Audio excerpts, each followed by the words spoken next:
Previously on the Cryptid Podcast. She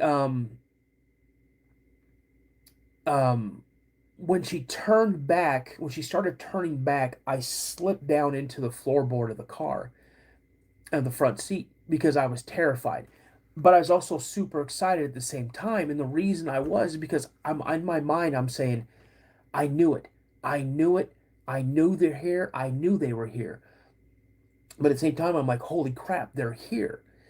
And my dad never sped up. Encounters, sightings, true stories from the people who lived them.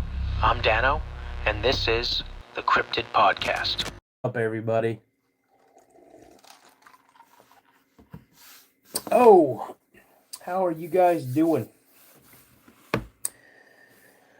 Was scheduled to probably go on at like 8:30. Something came up, so I'm going live like at around 9 o'clock. So it's probably like a minute early. So 8:59. It was good to see my buddy Josh.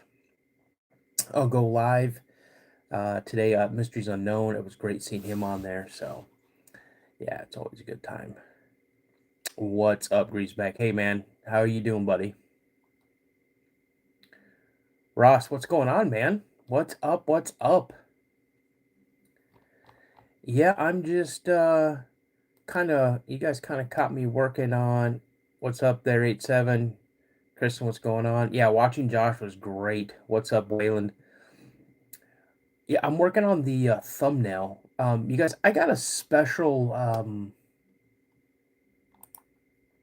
well, I don't know if you guys call it special or not, but this is going to be the name of this live when I go and I do what I need to do. What's up there, Boone? Tanya?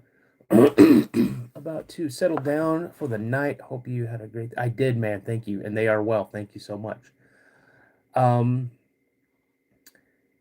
So the title, the one I'm going to go with, I came up with a couple of them. Yeah, it was good seeing Josh on there. It really was. It really was. Ross, just dropping in to say hello, brother. Could you shout out my girlfriend, Stephanie? Stephanie, what's going on? How are you doing this evening? Hope all is well. Hope you had a great Thanksgiving. Tammy, what's going on? How you doing?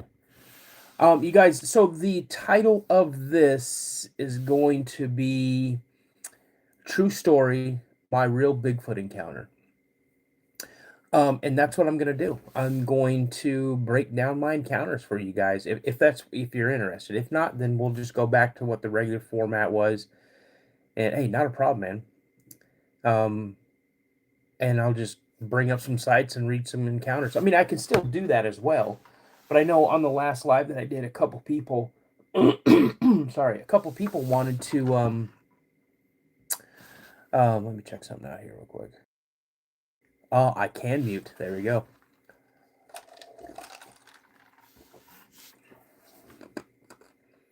Good to see everybody. So that's Cook, Dano. What's that mean? Oh, cool. Okay, I got you. So yeah, I'll go ahead and I'll tell you guys what's up, Steamboat. I'll tell you guys my encounters. Again, the first two I'm going to talk about, I'm not going to say we're Bigfoot, but after you hear them, if you haven't already heard them, you guys be the judge. Then I'll tell you about my sighting. Then I will tell you about the last two encounters that I had. Do what you like. Poncho, what's going on, man? No, brother. Hey, if you had a good time in Josh's chat, you're gonna love this chat. My chat. I'll tell you right now, I got some great moderators in here that waste no time getting rid of people who want to be jerks. So you're safe in here, man. You guys, Poncho's a new sub. He came over from Josh's. Luis, what's going on?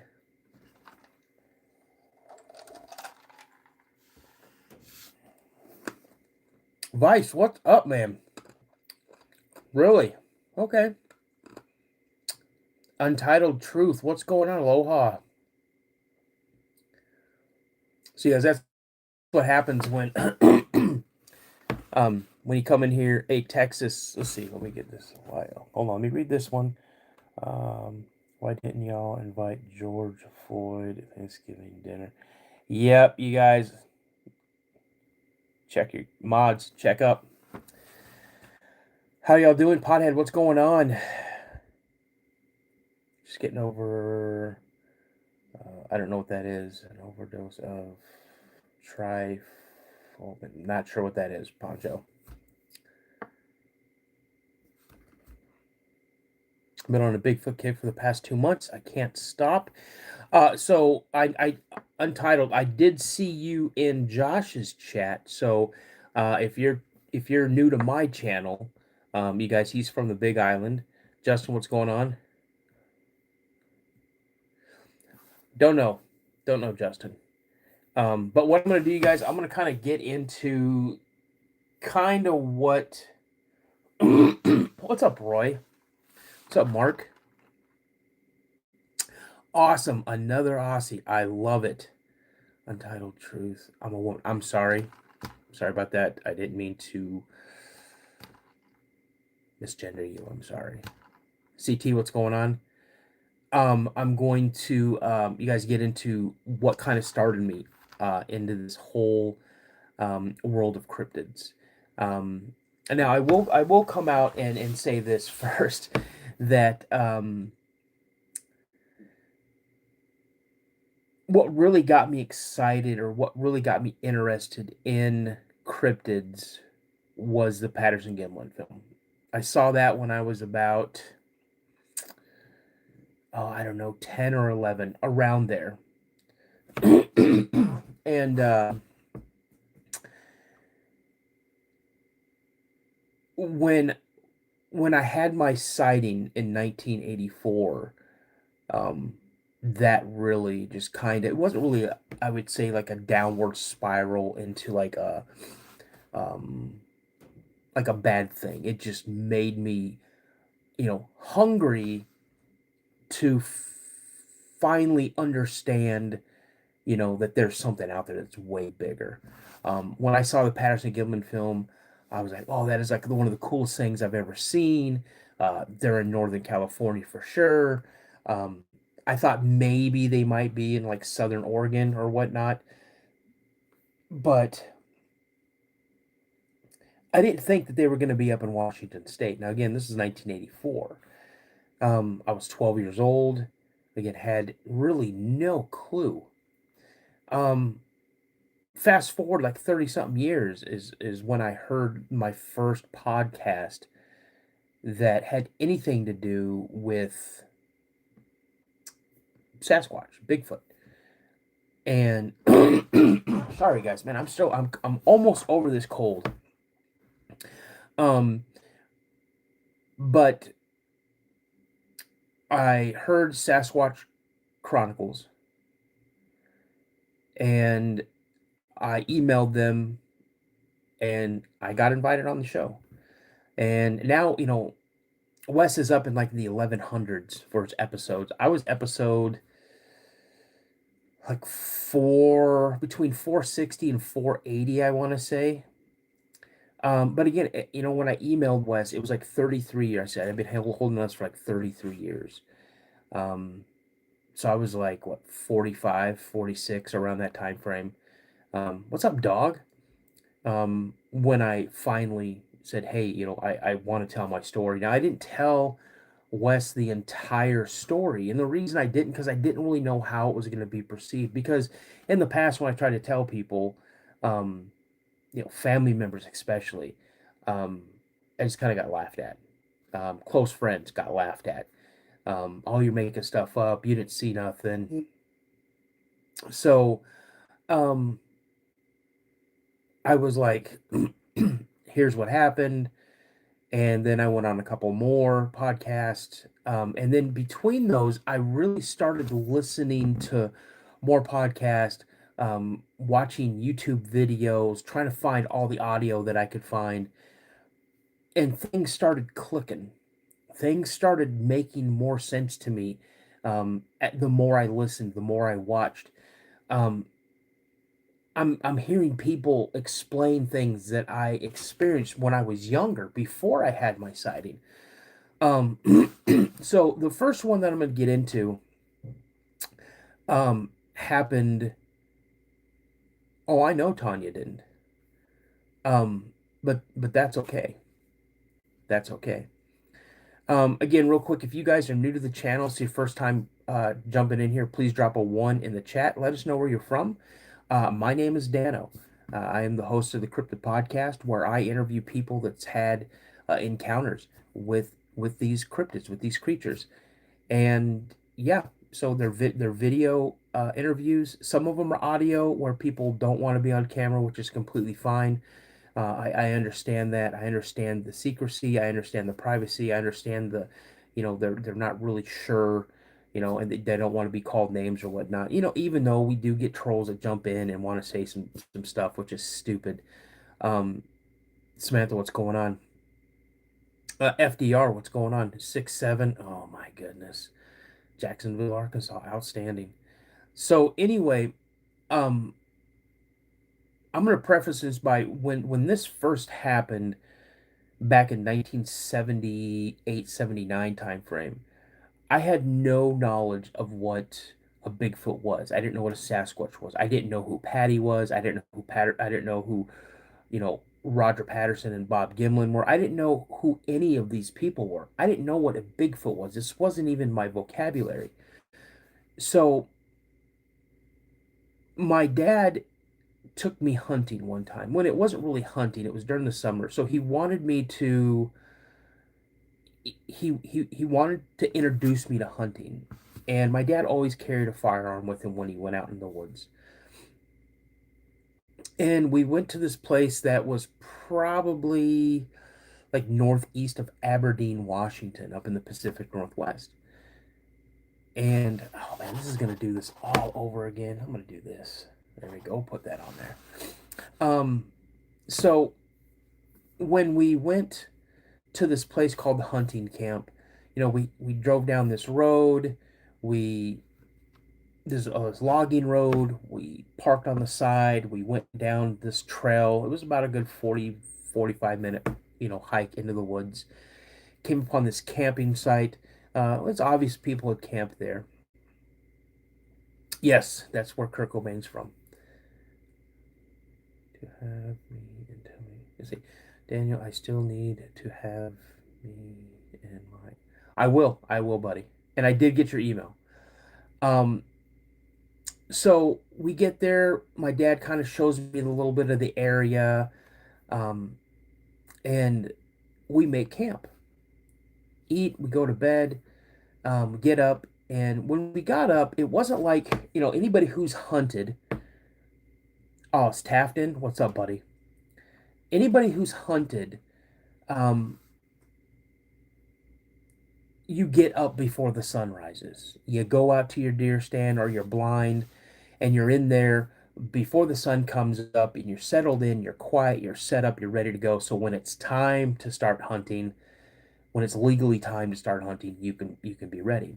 Well, we'd gone out after that time. So the sun was already coming up. It wasn't already up above the horizon. It was still low. You saw the glow coming in, so you saw some things, colors and more shapes than anything. And we walk up this windy path, goes up, and we come up to where the deer stand is. Now, the day before, my dad had shown me where the deer stand was, and he explained to me why he had placed it, um, you know, why they placed it on this tree where they did. Um, there were two um, paths that the animals would use, game trails they would use, and it intersected about 25 to 30 feet um, in front of the deer stand. Behind the deer stand was like an open little area, kind of like a field, I would say, but not really. Maybe 40 to 50 feet wide by maybe, I don't know, maybe 75 yards long. And then there was the tree line. Now, in front of this tree stand, it went sloped down a hill, there was a lot of brush down near the bottom of the hill, and then there was a stream down there. So I'm sitting up in the deer stand with my dad, and my dad's kind of looking around in his little like bag, knapsack, whatever. And he says like, I forgot whatever. I don't remember what he said he forgot. He was looking at it with his little flashlight, and he tells me, he's like, listen, he goes, you're gonna be safe up here. There's nothing up here that's gonna bother you. You're up in this tree. You're perfectly safe up here. So what you need to do, just stay up here. I'm gonna go down. I'm gonna run back to camp. And camp round trip to and back was about 40 minutes. And so he gets out of the tree, and I'm kind of sitting forward and I'm watching him, and I see him start walking down, and he takes off running down the camp, or down towards the camp. So I'm sitting there, and as again, I'm 7 years old. I'm sitting in this deer stand. I got my foot kind of stretched out a little bit, and I'm kind of looking around, and I don't really hear anything.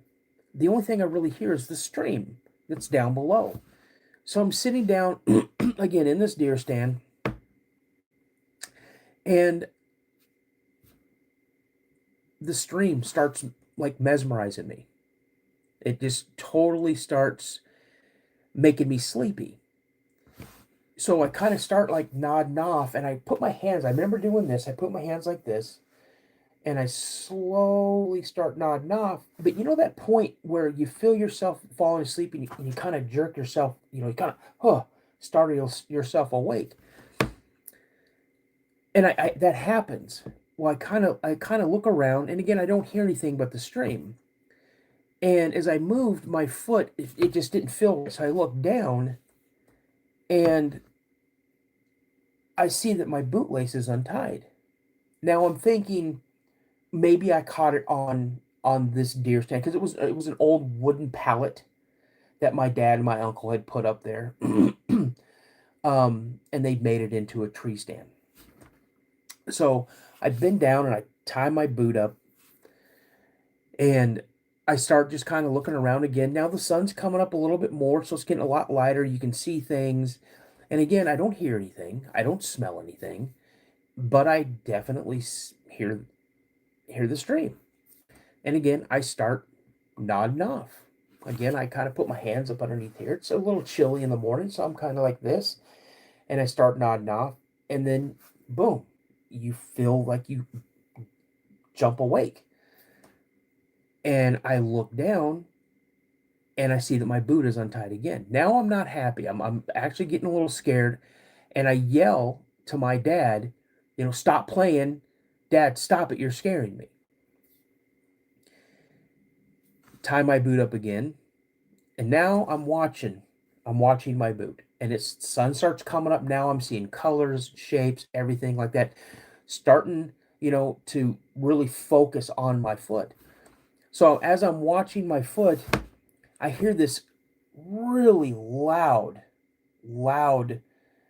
like crack come from the right-hand side from where I'm at. And I look over real quick to see what it was, and I feel my foot like jerk down.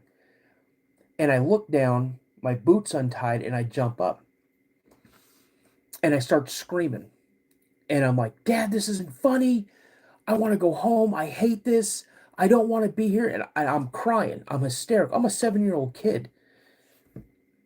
I look over to where my dad should be coming up, and I'm screaming at the top of my lungs. Anybody in the area could hear me. I see my dad running up this hill, and I'm screaming at him. And he comes up, he's like, shut up, shut up, shut up. You're not gonna see nothing. You're gonna scare everything away. You're gonna scare everything away. And I go, Dad, you untied my boot. You're scaring me. I don't want to be here anymore. Let's go home. I want to go home. He's like, whoa. Hey, buddy, hey. Calm down. Take some deep breaths. I'm absolutely crying. And I'm like, Dad. And he's like, listen, calm down. Tell me what happened. So I recount everything that happened. And he's like, okay, stay where you're at. So my dad walks underneath the deer stand behind us. So I stand up and I'm looking put my arms as much around the tree as I can, and I'm looking to see where he's doing what he's doing, and where he's going. And he starts walking into the field behind me, or behind where the deer stand is. And I'm watching, and he's got he's now I know what the rifle was. It was a 30-30, and he had it over his shoulder, and he kind of squats down, and he kind of starts touching around the ground like he sees something. And then he stands up, and when he stands up, he takes his rifle off of his shoulder, and he starts walking forward a little bit towards the wood line. Well, then he maneuvers, works the action in the rifle, loads a round in the chamber, and he brings it up to his shoulder, and he starts scanning this tree line, and he's scanning back and forth, and all of a sudden he comes back and he stops like in one area, like he's focused right on this area, and he's watching, and he stands there for, I don't know, maybe 10 seconds, and he slowly starts walking back, and he's like, Daniel, get out of the tree right now. Get out of the tree. And I'm like, what? He's like, I said get out of the damn tree. And so I'm like, oh. So I climb down, and as I climb down and I hit the ground, and we're about 12, maybe 15 feet up into the tree. This is where this tree stand is. My dad meets me there. He's like, listen, you need to run back to camp. Do not stop. I'll be right behind you. And I'm like, but Dad, he's like, I told you to move right now. I'll be right behind you. So I take off running, and I'm not sure how far ahead I get, but I don't hear my dad. I don't hear him coming behind me. Now, you understand, my dad is my best friend in the world. My dad is like a superhero to me when I'm 7 years old. He still is today, even though he's passed away. But anyway, my dad and I, we do this cat and mouse game where he starts coming back, and he sees me standing there, and he yells at me to get moving. I told you to run. We do this like 2 or 3 more times before we finally are both at a dead run, and we go into camp. And when we get into camp, I see my uncle. He immediately starts coming out of the tent because he hears us coming. And my dad runs right up to him, and he's like, what the hell are you doing up there? You're up there scaring Tony. My middle name's Anthony, so it's my nickname. You're up there, scaring him. What are you thinking? We're trying to get him. He's like, whoa, whoa, whoa, calm down. I don't know what you're talking about. I just got back into camp, not even, 2 minutes ago. What's going on? So my dad tells him what's going on, and my dad's like, listen, we need to go. We're leaving. We're going now. So we pack up the camp, and we leave. And that was that for that encounter. Now, I asked my dad years later, I go, Dad, what did you see up there at that time? And this is, again, I'm probably 15, 16 years old when I ask him. And he's like, I didn't see anything. He goes, it's what I heard. And I go, what do you mean? What did you hear? He's like, Daniel, I'm going to tell you right now. He goes, I've hunted up in Alaska, Montana, Oregon, Washington State. I have seen and heard grizzly bears, black bears, cougars, wolves. I've heard the gambit of what runs in these woods. I've never heard a growl like this. I've never heard a growl like this before. The minute I heard it, I felt it. And that's why we needed to get out of there. So that's what I believe was an encounter. Now, again, bears, mountain lions. What's up, Linda? Any of these animals that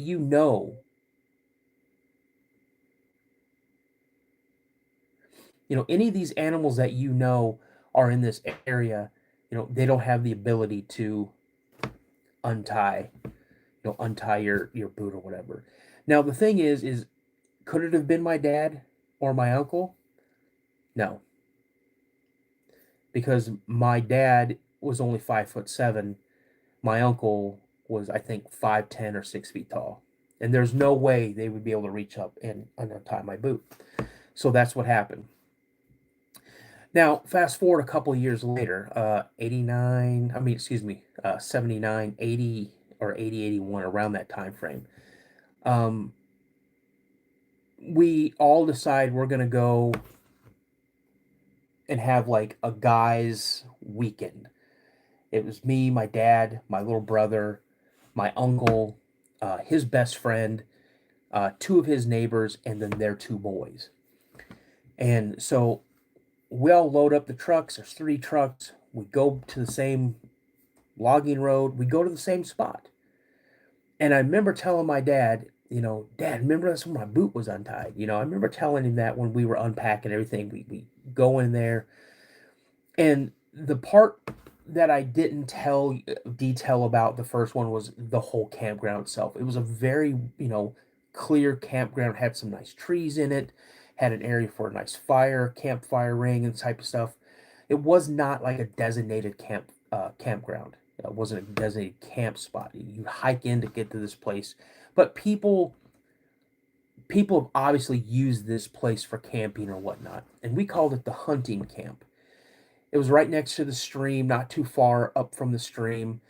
The part of the stream that we saw, it was like a really slow moving part of the stream. So it had like a pool, and you'd see lots of fish. So as soon as we got there, and I look in the water and I see these trout, I immediately run up and like, Dad, can we go? Can we go fishing? Can we go? He's like, yeah, yeah, go ahead. So I grab all the fishing gear. Me and the boys, me, my little brother, and the other 2 kids.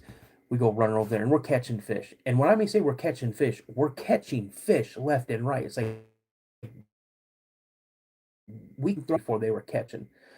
So we catch all these fish, and we bring them up to my dad. And my dad's like, "Oh my gosh!" So we cleaned fish. My dad showed me how to clean fish and scale fish, and then we cooked them, and that's what we had for lunch. And we kind of messed around that day. Kids running around being stupid. We were shooting like 22 rifles. My uncle was there with us, and my dad was, and we were just shooting, little cans and things like that. We went to bed, got up the next morning again, goofing off, just be kids. They were kind of showing us all around the area and stuff, and they kind of were kind of giving us an education. Like, if you ever get lost in the woods, look for this. If you're ever lost, look for this. You know, don't eat this, don't touch that. This is okay. And so, sorry guys. And so, you know, again, shooting more guns that day, things like that, and had dinner, cleaned everything up. We went to bed. Now that night, I thought I heard something walking around our camp, but I wasn't sure what it was. No clue what it was. So when we wake up the next morning, I go out and I see these tracks. Now again, I had no idea at this time what a Bigfoot was, and I thought they were bear tracks. Like, there was no definitive like human looking print. It looks like things were stepped on. And I go, Dad, look, bear track. And he's like, oh yeah, those are bears. Well, again, we go and we start shooting more gun, more 22s and stuff. And way off in the distance, I hear this like loud like yell or roar or something. And I look at my dad and I go, Dad, I said, was that a bear? And he's like, yeah, that was a bear. Going about our business that night, eat, shoot more guns and stuff, had the campfire roaring. And we went to bed after we cleaned up our campsite. Went to bed. And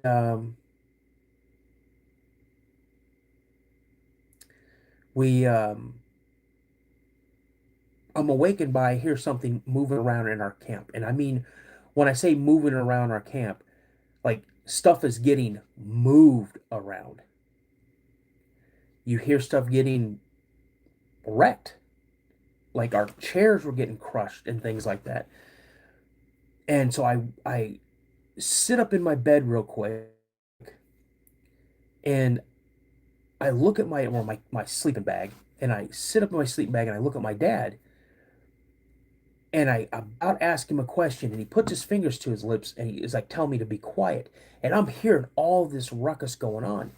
Now, my uncle, I looked across the tent, and my uncle and his friend are standing in the middle of the tent. There's like a little Coleman lantern about like this big that they had lit and turned on. It was had a low glow on it, so I can kind of see what was going on. And I saw that the other two adults were also sitting up. I could tell they both had handguns, and my dad, my uncle, and his friend all had rifles. And I look to my dad, and I go to ask him, and that's when I hear something take its nails and drag its nails along the canvas tent behind me, all the way around the back side of the tent, along the other side of the tent, and then you hear it take off through the woods. And it was making no, it had no problem making all the noise it wanted to make through there. My little brother and the two kids were sound asleep. They were out. And I look at my dad, and I'm sitting there, and I'm crying. I know I did not sleep the rest of the night. I was up there with my dad. What's up? What's up, Josh? I was there with my dad. I was up with my dad and all the adults. I was the only kid that was up. My uncle saw like daylight kind of peeking through the front flap of the um of the tent. And so he gets up and he starts walking, and he takes his rifle, again, a 30-30, and he kind of pokes it through the flap and moves the flap to the left. And he kind of looks out, and then he steps out. A second, guys. He steps out, and all of a sudden I hear him go, "Dean, you gotta see this." And so I'm not gonna not be nosy. So I get up and I run as fast as I can right out the tent. And our tent was trashed. And when I say, I'm just going to leave it off, you guys. Well, I guess not. Now, when I say trashed, I mean it was absolutely wrecked. All the lawn chairs that we had, they were literally just twisted. Any of the coolers that we had looked like the lids were completely just peeled completely off. Now I'm seeing obvious footprints. They look like someone giant was walking around leaving footprints. Our food bags, okay? Our food bags that were hung up in the trees were all down on the ground. Cans were crushed. Anything that wasn't in a can was gone. It was all gone. I looked at my dad. My dad goes, "Get them up. Get the sleeping bags. We're leaving. We're leaving." So I go in. I get the boys up. We start pulling sleeping bags out. Everybody's taking things down. The tent was not even neatly packed. We had brought everything in on like a couple of, like 2 or 3 deer sleds, right? So they start putting everything they can that we're keeping. Everything that was destroyed, we left. We just left there. And we start taking off back through the woods. Now, like I said, it was like a 40 to 45 minute hike into where this camping area was. As we're moving, now the lineup was the two neighbors, their 2 boys, my uncle's friend, me and my little brother, then my uncle, and then my dad. As we're moving through weaving around on this path, I hear my dad and my uncle go, "I've got one here on the left. I've got one over here on the right." And their rifles are up and they're ready. They're kind of looking. And they're like, "We got to go. Let's move. Let's move." Well, my little brother and one of the other kids were just slowing everything down. So my uncle grabbed my brother and put him on one of the sleds. My uncle's friend grabbed one of the other kids, put him on a sled, and now we're almost at a run going up. We come up the embankment onto the road. I jump right into the first bed of the truck that's right there. My dad moves, jumps into the back of the other truck. My little brother gets put into the cab of the truck that I'm in. Everybody else gets in the trucks. My uncle jumps into the bed of the truck with me, and someone slaps the side of the truck or hood of the truck. That was the signal, I guess, for us to take off. So as we're taking off, we're not even moving 10 seconds, 15 seconds. My uncle starts shooting. Boom, boom, boom. Now, my uncle and my dad were both veterans, and they're both hunters. They're not going to shoot just to shoot. And the way I looked up, I saw my dad, and he was like this, and he was acquiring targets, and he was very methodically taking shots at this thing. And we took off, and we sped down this dirt road, and we never went back. I've never been back to that place. Did I hear noises? Yes, I did. I heard, again, I thought, to my 9-year-old brain, I'm thinking there's a bunch of bears chasing us. Because earlier, a couple of days earlier, I heard that big bear. And I asked my dad, was that a bear? I don't think it was a bear, guys. I don't think they were bears chasing us through the woods. I think they were escorting us out of the woods. And one thing that happened was when we were leaving, I looked up to see what my dad was doing as he was shooting. A large branch or a stick or something comes flying through the air, like a spear almost, and it went between the truck my dad was in and the truck that I was in. And just went right between the two trucks off to the other side of the road, off into the woods. I don't know what it could be. I don't.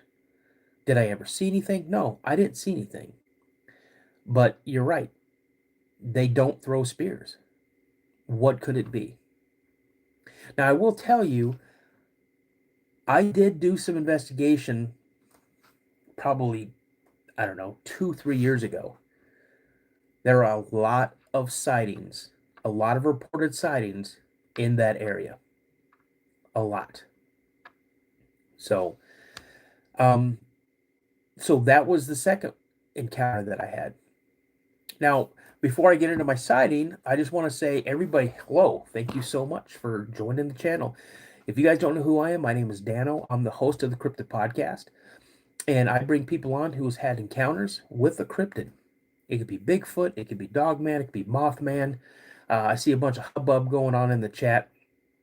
So, you know, people don't have to believe. They don't. My wife doesn't believe. My kids don't believe. But that's okay. Again, if you're new to the chat, please drop a 1 in the comments and let me know where you're from.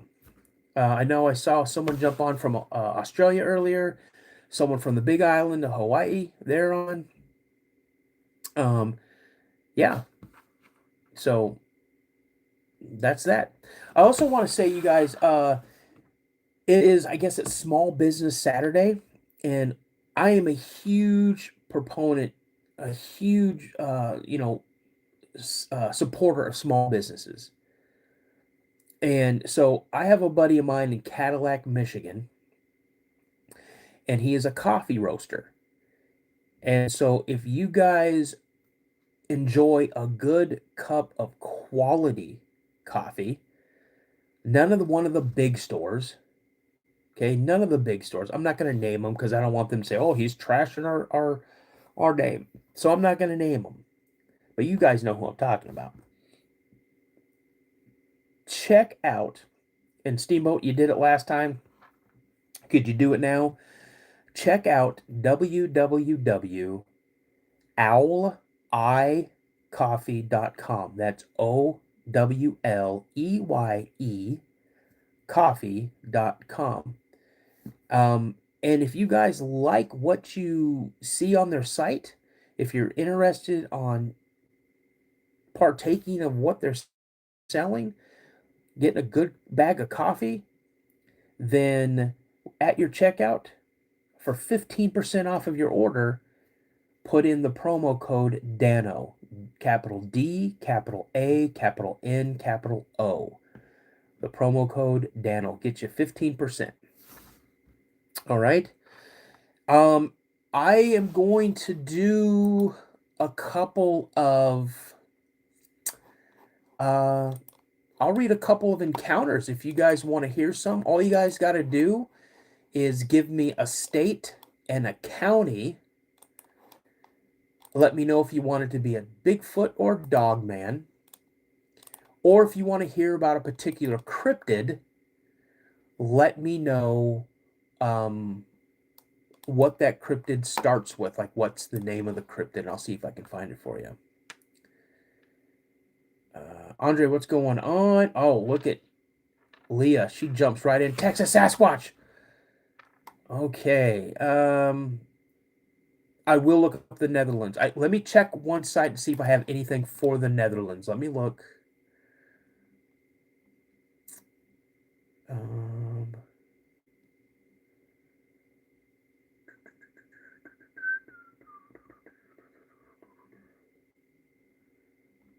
I'm looking. I thought I saw one on one of these sites from the Netherlands. Let me look here. I don't see one. Let me check another one here. Nope, nothing there. Let's see if I have a Dogman encounter in the Netherlands. Hold on a second here. Whoever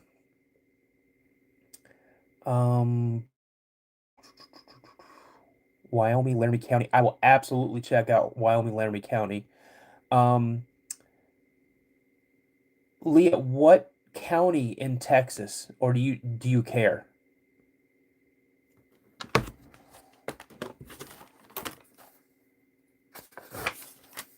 me do this here.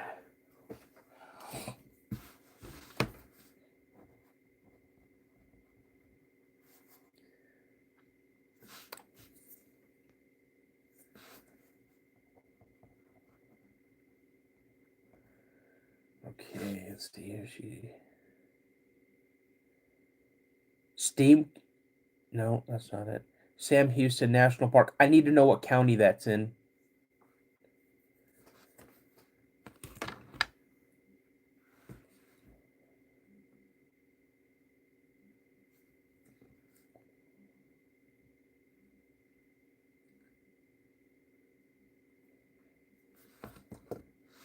All right, let me see here. Anybody from Texas? I got family in here. Love you too, kiddo. It's good seeing you. Lone Star Trail. Let me see what county that's in. Oh, you're in the Netherlands. Okay. I've been there.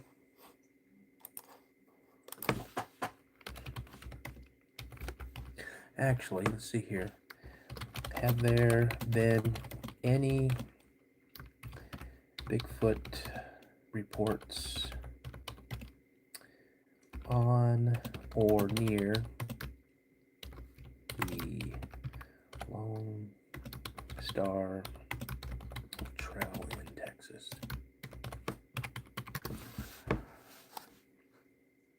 Oh, well, let's see here.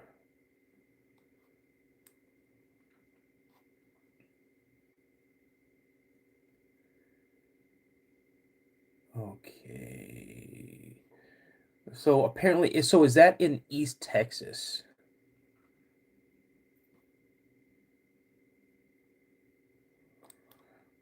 Let's see if I can find something here. Let's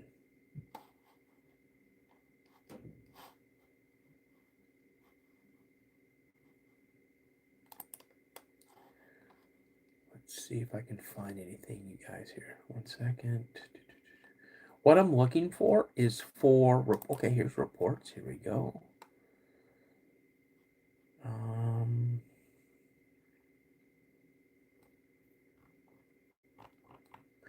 let's see if I can find some reports here on this site. Okay, here we go. State. We'll do Texas.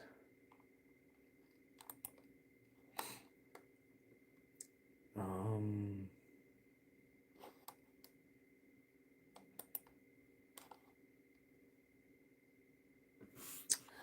all right, let's see here. What county is the Lone Star Showing? Okay, so it's in 3 counties. It's in Montgomery,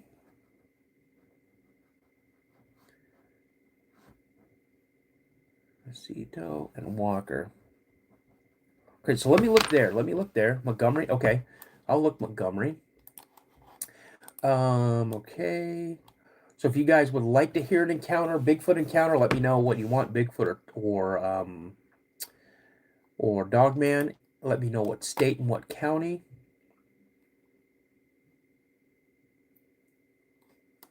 Montgomery County. Okay, so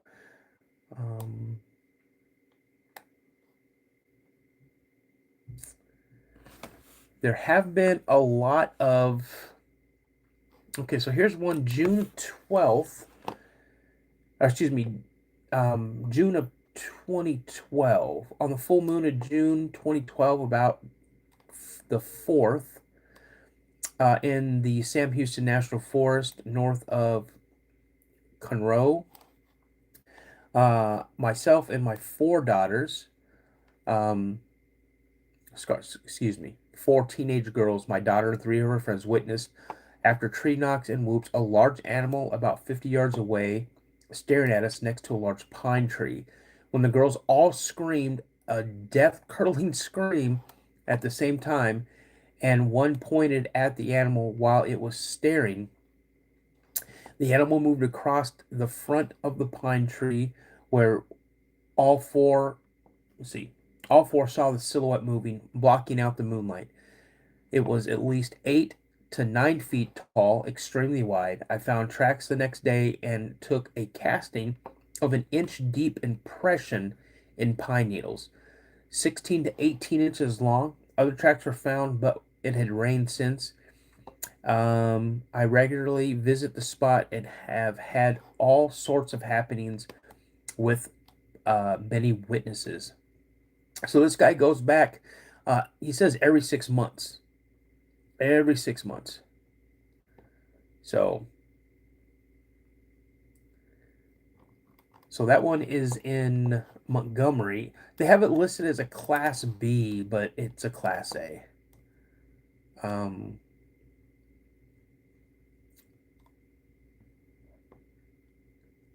So Lee, is that one okay? Do you want to hear one more? It's only an hour away. So they're in there. This is just Montgomery County. Montgomery County, they have 16. Walker County, which is also part of that trail. Walker has 5, and then San Jacinto, I think that's how you say it, San Jacinto, has 7. So there you go. Let's look at Laramie County, Wyoming.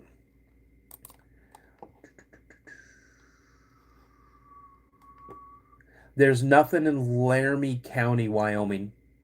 Nothing at all. There are sightings. There's 9 in Park. So who wanted Wyoming?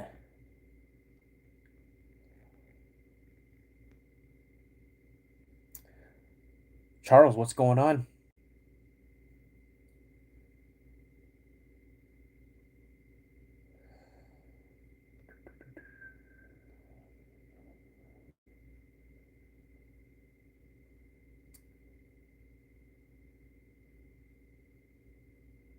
So bag of sand. No, doesn't the Netherlands have like a conscripted army where you have to do a mandatory 2 years?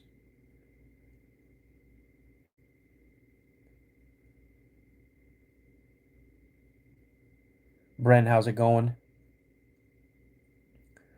Park County, Wyoming. Okay. Let's see here. Is that what you said? Yep, Park County. Let me check it out. Oh, so you guys don't have conscripted armies anymore?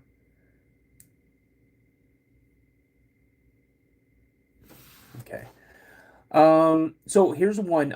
July of 2002. It's a Class A. Noon sighting by family of four near Mount Washburn, Yellowstone National Park. So it's Canyon Junction, Wyoming, Yellowstone National Park. The nearest road is the Grand Loop Road. So if you know where that is, I was in my parents' car on the northwest side of Mount Washburn in Yellowstone National Park, Wyoming, when my mother, dad, brother, and I saw a humanoid figure too tall to be a human walking upright along the ridge around 300 yards off. It looked hairy and between 8 to 10 feet tall. It was around noon and it was partly cloudy. My family was scanning the ridge for bighorn sheep when we saw it. So that makes me wonder if you're scanning the ridge with for bighorn sheep, were you using binoculars?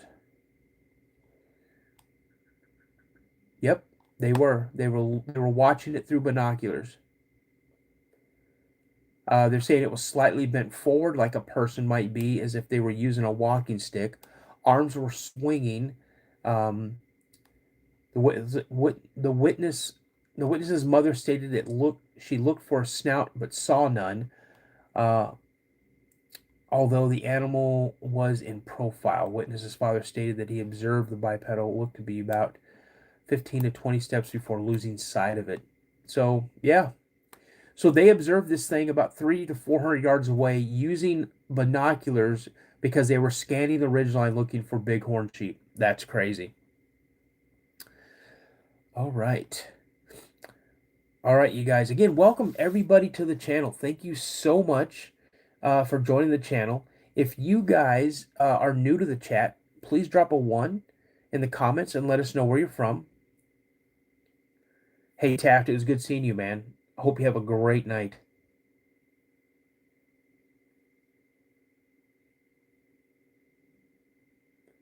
And let us know where you guys are from. Now, I'm going to go into my sighting. So, again, this happened in 1984. It was in Graham, Washington, where I was living at the time. And my brother and I, we had just moved back living to my dad. He's newly single. My step parent and I didn't get along, either did with my little brother. So we moved back to live with my dad, and he had bought like 5 acres of land. It was mostly forested. It had pines and other native trees. He cleared a small area. Now we didn't know that he bought this property. We were living in a retirement RV park, and at the time we were. Oh well, no, I ain't gonna tell him that one yet. Um, we were hanging out in Tacoma, Washington, with my aunt and my uncle, and my cousins. Um, my dad came down, picked us up, took us to this new property. And we were living in a fifth wheel, so a camper at the time, because he was building a house on the property. And one day, it was right around the very start of springtime. We were having a really bad storm that came through. Wind, rain, thunder, lightning. My dad had used anchor straps to anchor down the camper and put some cement blocks underneath, trying to give it more of a stable foundation. And my brother and I slept up in the little loft area of this fifth wheel. And if you're looking at it, I slept here on the right-hand side, which was closest to where the wood line, the tree line was. My brother slept over here, where it was like the clearing where the yard would be, but also where there's a big deck that my dad had built onto the camper. As we're sleeping, I wake up because I hear this loud crack of lightning and thunder. And the camper's kind of shaking a little every time when the wind would blow. So I'm laying there with my eyes open. I'm looking up at the ceiling. Next thing you know, it feels like the camper does one of these numbers. It feels like it goes like this, tips, and then comes back down really hard. So much so that it rolled me off of my mattress onto the floor, like into this little area between my brothers and I. So I quickly looked out the curtain, pulled the curtain out, and looked out. And as I did, this flash of lightning hit, lit everything up. And I see this thing moving by this tree. It walked underneath this branch that was on this tree and off into the woods. A second here, you guys.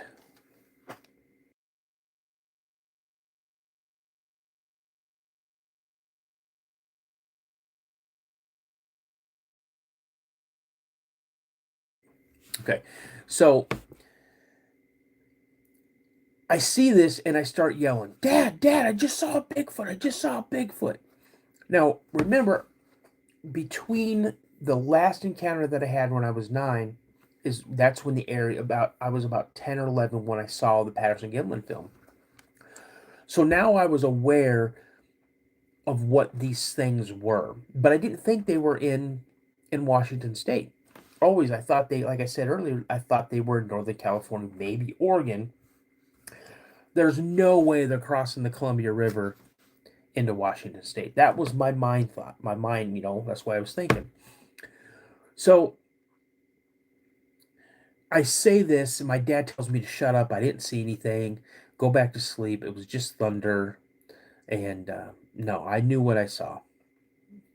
So I didn't fall asleep for the rest of the night. Morning comes. I get up. I go outside, and I'm looking around. And my dad's like, "What are you doing out here?" I go, "Dad, I know what I saw." He's like, "There's Daniel. You did not see." I go, "Dad, yes, I did. I watched it walk underneath this tree branch." And so he's like, "Okay." So he gets a tape measure and he starts using his tape measure up, right? And he goes, "Tell me when to stop." So I say, "Stop." And he looks, he's like, "There's no way, Daniel. Daniel, there's no way." I go, "Why?" I go, "How tall is it?" He goes, "You're looking well over 8 feet tall. There's no way." I go, "Dad, yes, I saw." He goes, "No." I go, "Dad, it walked right through there." It did. I watched it. So we walked over there, and you could see where some of the branches and some of the pine trees were pushed in, and some may have been broken, but you couldn't see any tracks or prints because it had rained all night, and it was like a heavy rain. So again, my dad's telling me I didn't see it. I'm not happy, and I turn around, and as I start turning around and start walking towards the camper, I look at my dad and I go, "Then what made that? What happened to the camper?" There was a huge dent in the side of this camper. And he's like, I go, "Dad, it was that, I'm telling you, it was a Bigfoot." And he's like, "Well, you don't need to say anything to your brother. I don't want your brother knowing. If you think that's what it was." I go, "I'm telling you that's what it was." And he's like, "Don't tell your brother." Well, my little brother walks around and says, "Well, tell me what?"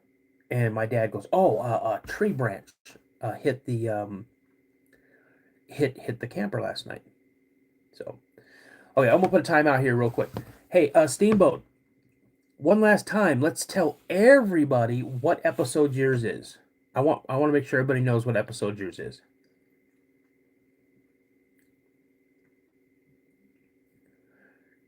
Yeah, bag of sand. There was a massive dent in the side of the camper.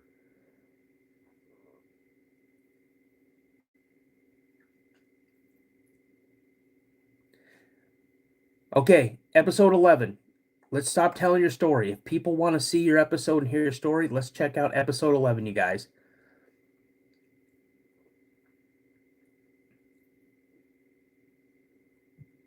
All right, back to my live, Steamboat. You're killing me, kid. You're killing me. So, yeah, bag of sands. There was damage to the camper, and it was a huge dent. Also, um, some of the anchor straps that my dad had used were pulled out of the ground, and some of the cement blocks that he'd placed under for a more sturdier foundation was they were broken. So after that happened, we really didn't see or hear anything else. We didn't hear or see anything else until we were coming back from spring break. My brother and I spent the entire spring break um, in Tacoma, Washington, and as we were coming down, now we lived off of a main street, like not a main street, but like the paved road ended, and at the end is where a gravel road began, and it kind of branched off to the side. And there was one street light there, and as the road from the paved road went down, it was just a gravel road. It kind of sloped down, then it evened out, and then it would have another rise up a little bit, then it would go for a little ways, then it would dip down again. And so I had like actually had three of these little dips. Now, when I was a kid, I thought this road was like 5 miles long. In actuality, you guys, it was maybe a mile and a half, maybe mile 3/4 max. And so as we come down off of this paved road down onto the um, into the gravel road, my dad's headlights, they catch like a faint eye shine way down the road, and it's on the passenger side. And I go, Dad, I said, I just saw something up, like eye shine or something up there. Turn your brights on. And he's like, no, no, no, no, it'll see us coming, it'll hear us coming, it'll move. So my dad had, and again, whoever is a car person in the chat, you'll understand. My dad had like this 1971 Ford Mustang, like like a Boss 302 or something like that, a Mach 1 or whatever. It was a fast car. It was a hot rod. And he had taken, when we moved here, he had put some driving lights on the front, but he angled them out at like a 45-degree angle or so he could see the sides of the road, because there were so many deer, coyotes, and a bunch of other wildlife, porcupines, things like that were out in this area. And my dad did not want um, anything hitting his car. He didn't want to hit anything with his car. So as we're driving down, we go down into this little dip, and then we come up on this rise. And as we come up on this rise, I see the eye shine again. I go, Dad, turn your brights on, because that thing is still up there. And he's like, no, no, no. He goes, trust me, it'll move. It will move. So I'm like, okay. So now I'm kind of getting agitated. And we go down this dip, and we start coming up this rise. And as we get to the top of the rise, my dad decides to turn on his brights and those driving lights. And it literally lit the entire area in front of us up. It lit everything up. And there it was, about 20 to 25 feet in front of us on the passenger side of the car, just off of the road a little bit. When my dad lit her up, and I say her because her arm went up like this to block her eyes, and she turned at the waist when she did it.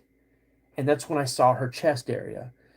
I got a good look at her face. I got a good look at her palms. So if you could see like the detail in your own palms, I saw that. I saw that detail in her palm.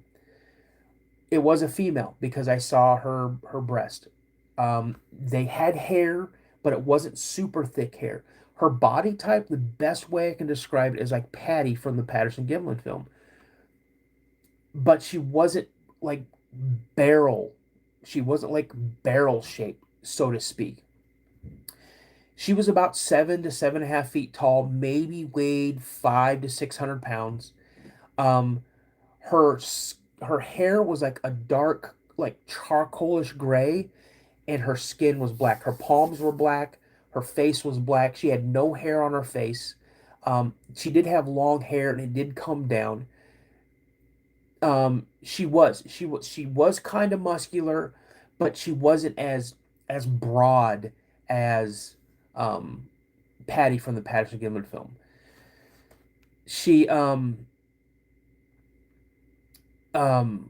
when she turned back, when she started turning back, I slipped down into the floorboard of the car and the front seat because I was terrified.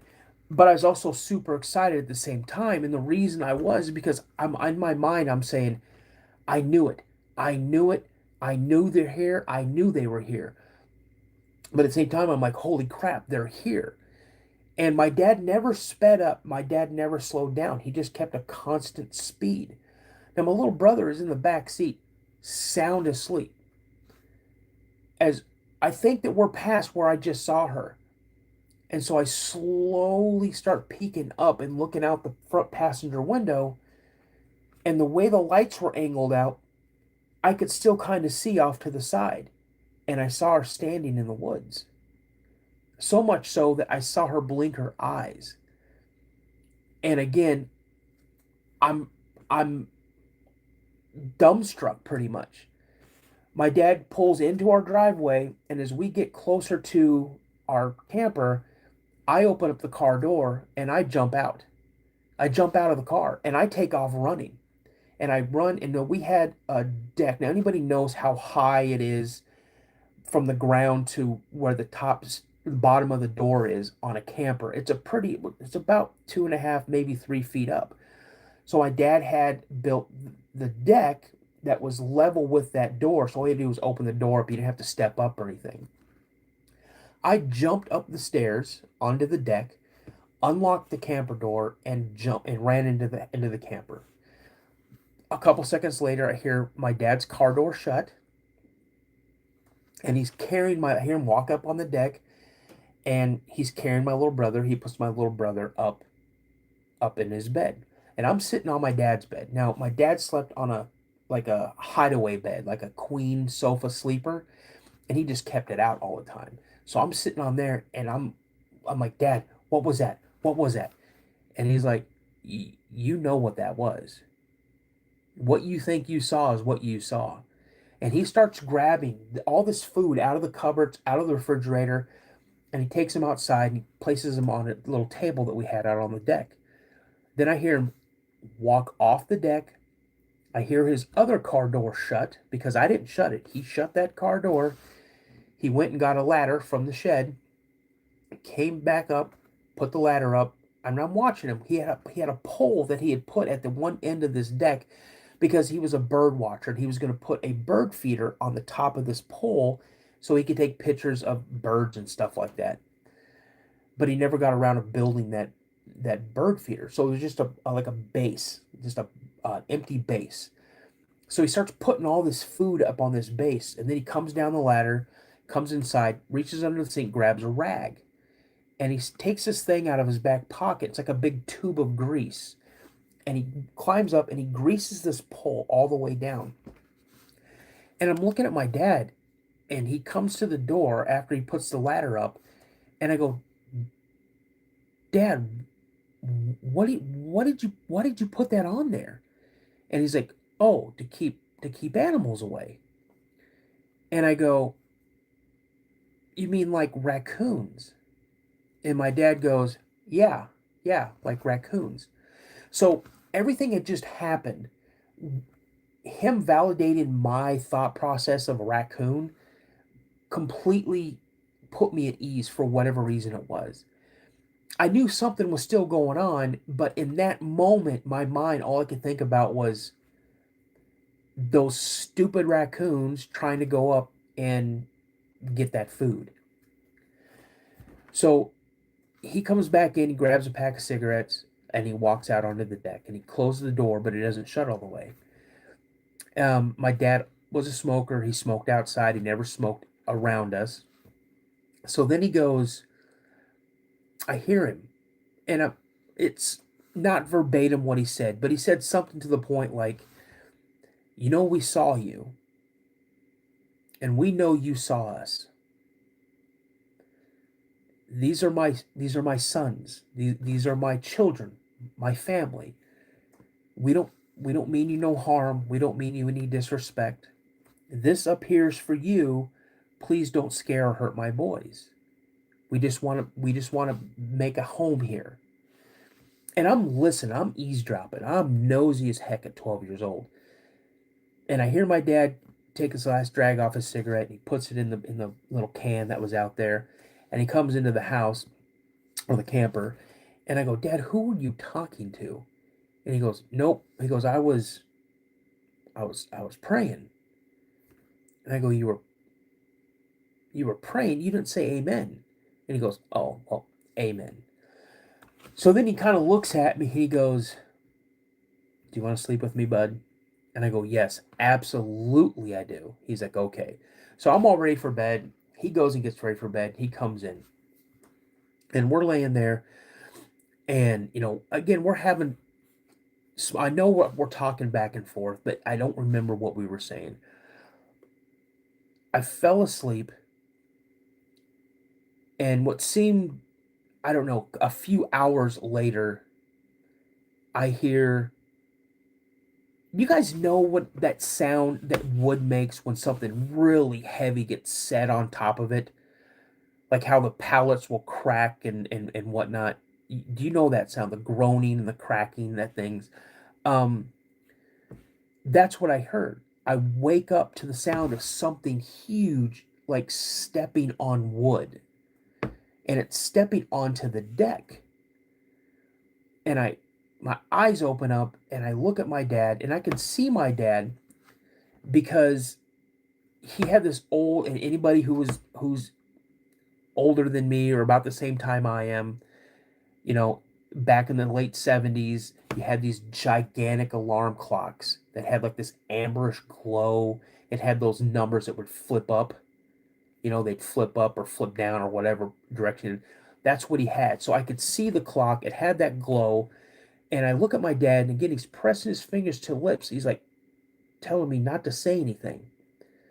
And then I hear something else step up onto the deck, and I hear it walking across the deck, and the deck is just screaming. I get ready to ask my dad a question, and all of a sudden I hear something run by the wall that I'm kind of leaning up against, and I also feel the foot thuds as its foot falls to the ground. And then I hear something again climb up onto the deck. And now I know I'm like, holy crap. And now I'm getting a little scared, because now in my mind there's like 100 of them out there probably. I look at my dad, and just as I'm getting ready to ask him something, I hear something to the effect of like,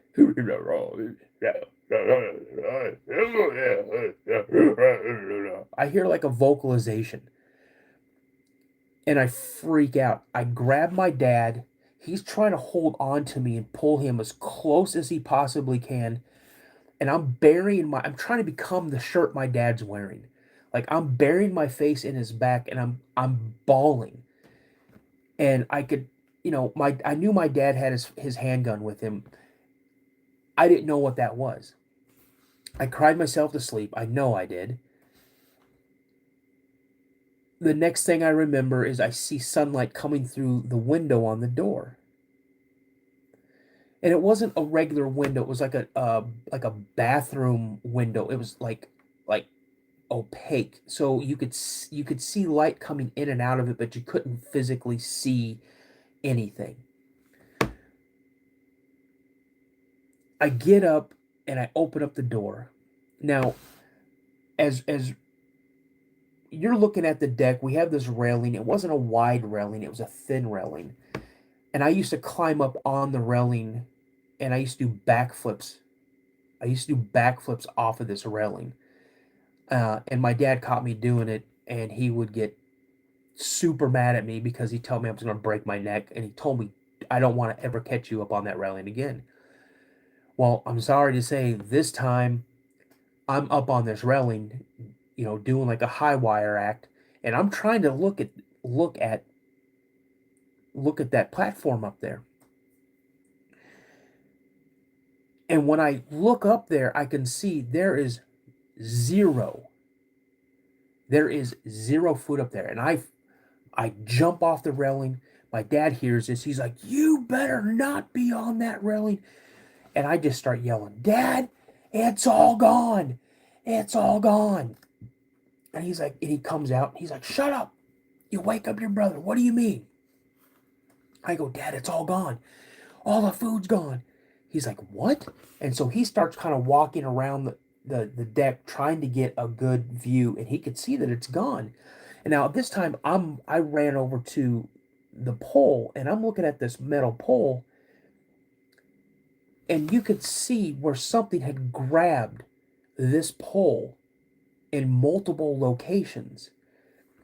And at one part of the pole, you could see where something had taken its finger and ran its finger all the way down this pole and then wiped this grease off onto the railing. Like, it's like, oh, and try to get it off of his finger. I tell my dad, I go, "Dad, look at this, look at this." And he just looks at me and he's like, "Do not tell your brother a thing. Keep your mouth shut." And I'm like, "Dad," but he's like, "Shut up. I do not need your brother terrified. Just shut up." So I'm keeping this secret away from my little brother, who happens to be like my best friend in the world. My brother was my shadow. My brother was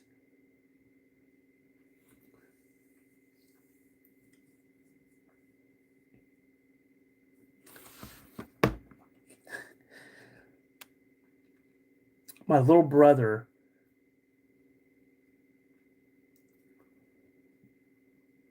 was my best friend. So the time came, it was near summer or just at summertime. And it was a Saturday, and my dad was supposed to take us fishing. We were going to fish at this place called Clear Lake. And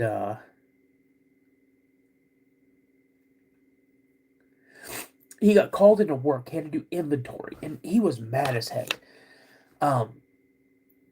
So he was pretty much gone all day. And while he was gone, my brother and I, we started doing stuff that we weren't supposed to do.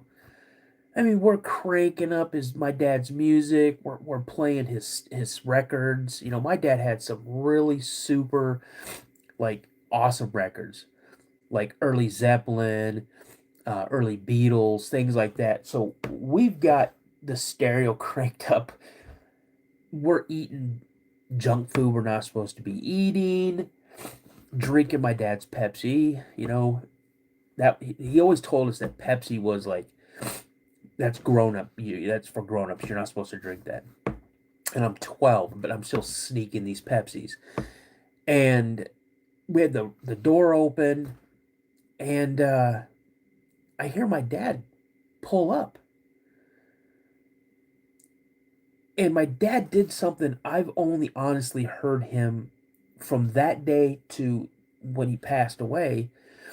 I've only heard my dad slam his car door like 3 times. Like 3 times. Now, anybody knows the type of car. Again, you guys, I'm not a Mustang fan. My hot rod was a Nova, a 72.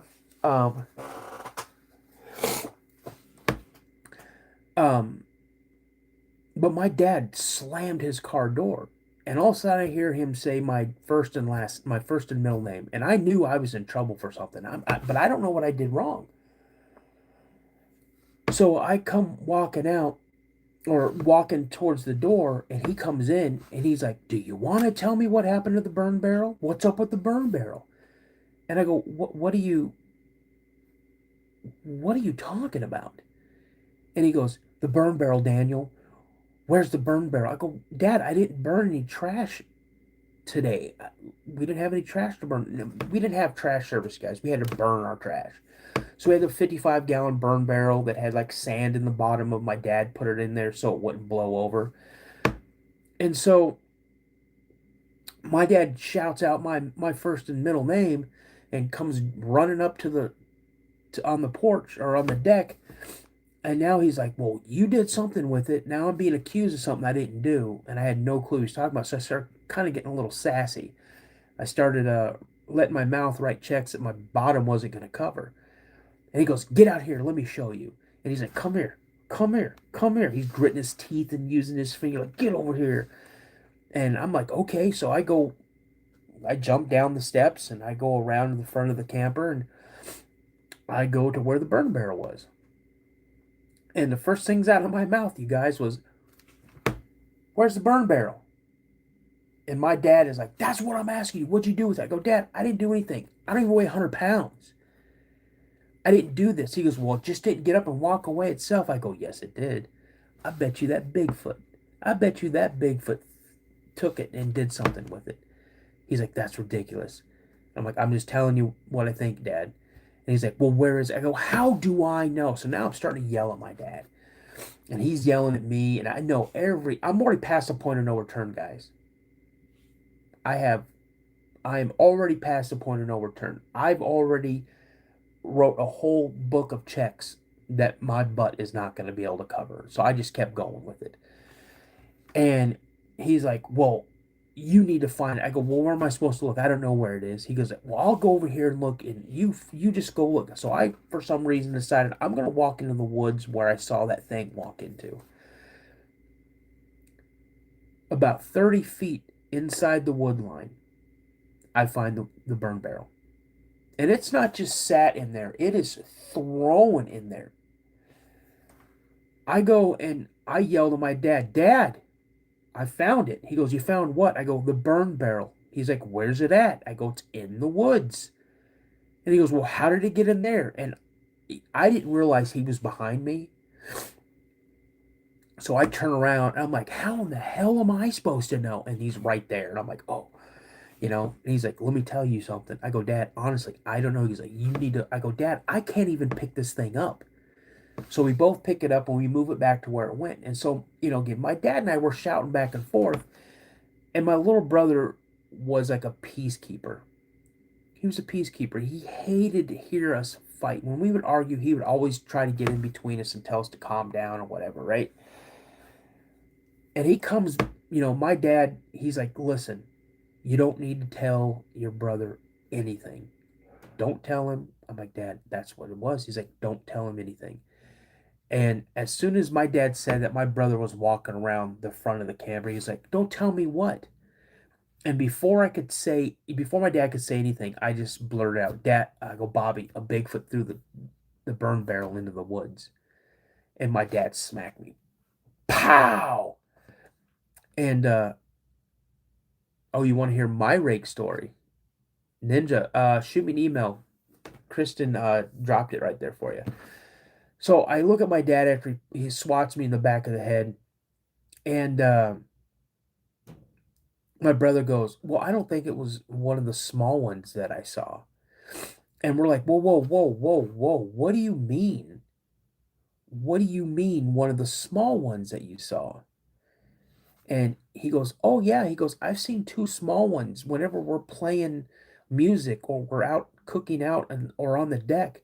He goes, "I've seen them. I see them walk along the trees over here." He goes, "Come here, I'll show you." And he showed us this crop of trees. He said, "They'll sit right in here and they'll just listen. And then when we're done or we go inside, they get up and they leave."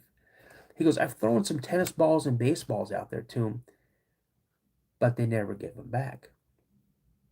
You know, so that's pretty much, my sighting. And then what I found out were sightings that my dad saw it as well. My brother said he saw one of the younger ones jump out of our treehouse and take off running.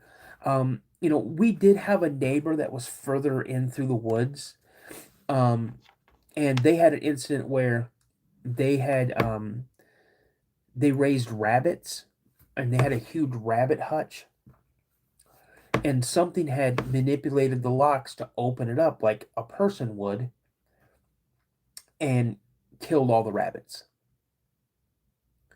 Um, Rabbits had their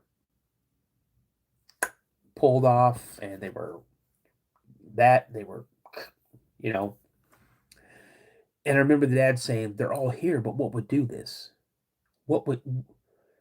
They're all here, but what would do this?" And I had an idea. I think the one that hit the camper, um, and took the burn barrel and threw it in the woods. I think that's the one that did it. Now, we come to learn that it was a family unit. The one that threw the burn barrel, I think, was like a older teenager, young adult. Of course, the female was the mom. My brother saw two juveniles. He said one was as tall as my dad, which my dad was like 5'7", and he said one was as tall as me, and I was about probably almost 5 feet tall. And then the alpha male, or the dad, if you will, um, I didn't get a great look at him, but I called him the peeker because I did see him peek out from behind a tree a couple of times when we were up in our treehouse. Now, unfortunately, my dad lost the property. He got in a really bad car accident, was almost killed. We had to move to Tacoma for so he could recoup. And yeah, it was Washington State. It was in Graham, Washington, which I believe is Pierce County. And when we had to leave, my aunt came and picked my brother up and I up, and we didn't go back until like the following spring. And when we went back there, my dad lost the property. He sold the camper, and we were going there to get anything else that we wanted out. Now, I had pretty much taken everything I owned and wanted, and while my dad, my aunt, and my brother were in the camper packing things up, I was just walking around the property, and I was walking around the camper, and I noticed that it looked like something was trying to look into all of the windows. Um, I mean, we had all the blinds pulled and things like that. Now, you could say, well, it could have been anybody driving down that road looking to break in or whatever. But when you have the loft, the top part, I was also seeing the same prints on these upper windows where you'd have to have a ladder to stand up to look in those. So, and that's my sighting. Um, from there in 1991, I I joined the Air Force. I was an Air Force security police officer, and part of my training, I was stationed at Fort Dix, New Jersey, for some air-based ground defense training. And what's up, Bear? And like ground combat training. Now, Fort Dix, New Jersey, is an Army base that's right across, literally across the street from McGuire Air Force Base. So we were doing this training, and there was a time where we would go out into the Pine Barrens for training. Like we'd have to hold on one second, you guys. I've got to plug this in. Give me a second here, guys. There we go. I'll plug that in. But anyway, we'd go out for training. Well, part of this training is we had to like learn how to go out on patrols and things like that, and set up ambushes, and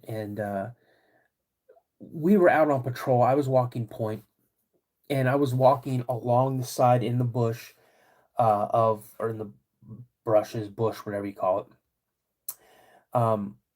alongside this huge road. You have like two deuce and a halves, two 2.5 ton trucks that could drive side by side. And as I'm walking, I'm about 20 meters ahead of the rest of my camp, or rest of my squad. We were supposed to go to this pre-designated area to walk into an ambush so we can be graded or whatever, judged or whatever you want to call it, evaluated on how we react to an ambush and how the other squad kicks off an ambush. And as I'm walking about, like I said, about 20 meters ahead. I see something stand up about 70 meters ahead of me, 70, 75 meters ahead of me on the left-hand side. Now, there was a moon, but it wasn't a full moon. And as soon as I see this figure stand up, I drop down to one knee. Now, our instructors had night vision.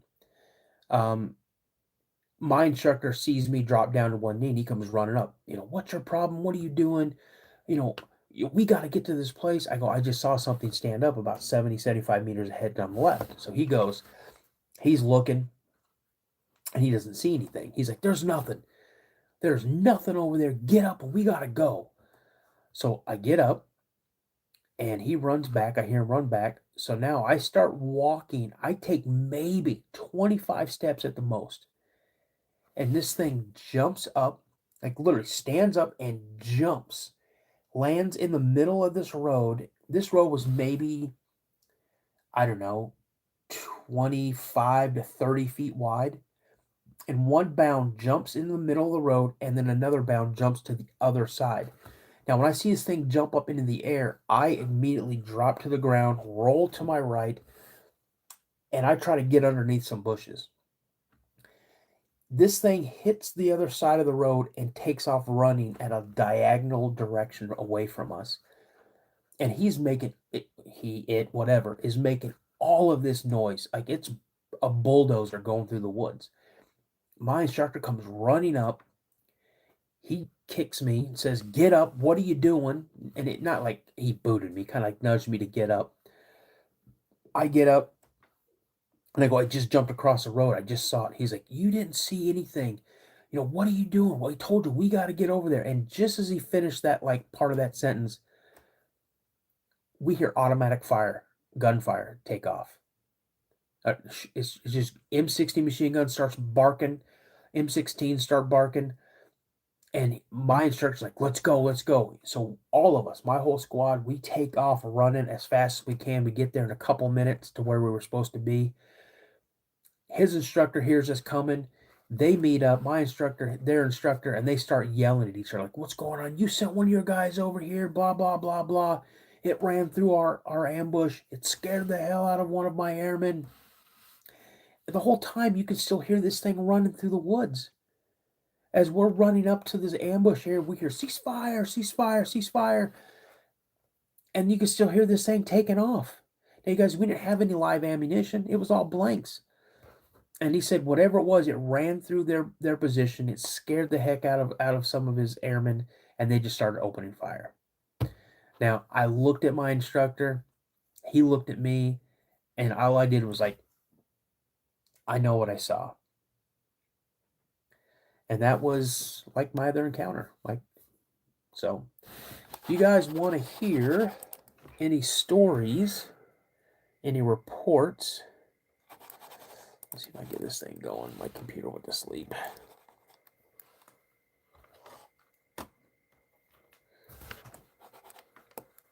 Let's see here. All right, guys, we're going to do this. If you guys want to hear a Dogman encounter or a Bigfoot encounter, let me know what state. Let me know what county. If you want to hear about it. Oh, someone said about the Netherlands. Let me look to see if I can find something about the Netherlands. I think there is.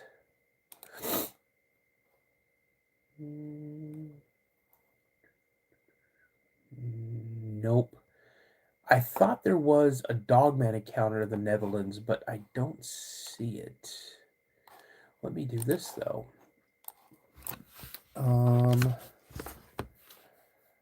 Let's see here.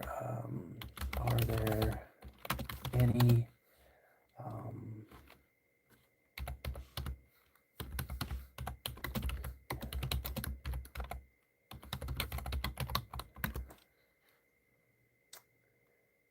Okay.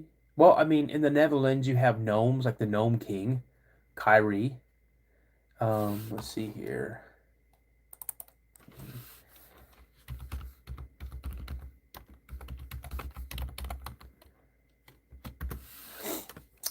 Let's see here.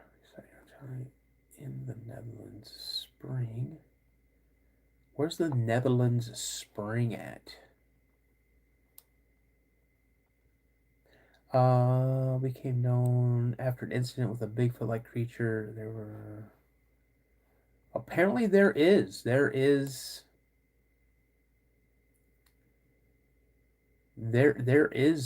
Bigfoot in the Netherlands, or there have been um wow. I don't want to be able to. I want to read about it. I don't want to see the video. So yeah. Did you get a good look up the Canada places I talked about? All right, let me look. California, Butte County. Ninja, I'll look at that right after I help Wade out here because he wanted something from last night. So, Butte, California. All right, and that's for Ninja. Okay, and let's do Canada for you, Wade. Now, whereabouts in... Hey, Wade, whereabouts?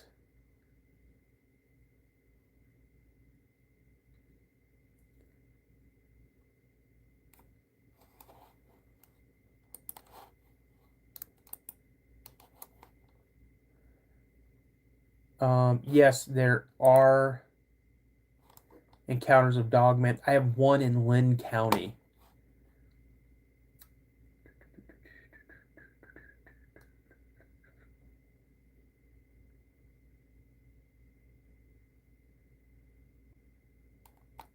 Well, Ninja, are you in... You're in California.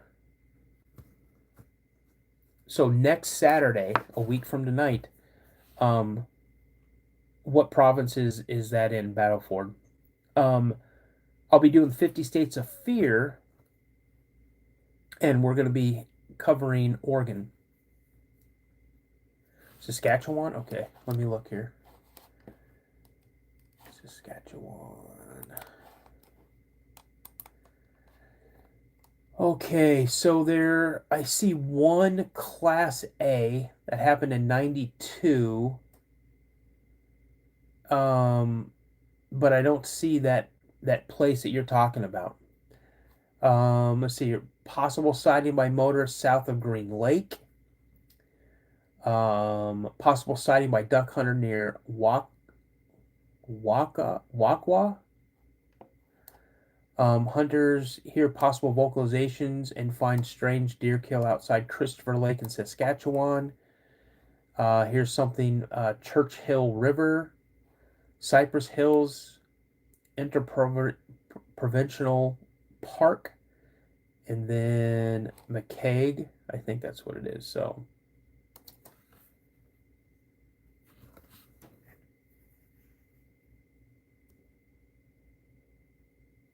let's see here. So which one of those do you want to hear about?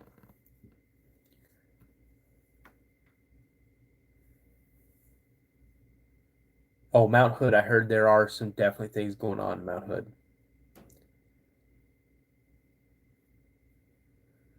Oh, Ninja, you have to email me those. Your encounter and those as well. I hear a lot of stuff from fishermen, hunters, and mushroom hunters as well. So I'm going to... We'll do 2006 possible sighting by motorists in Green Lake. Let's see here.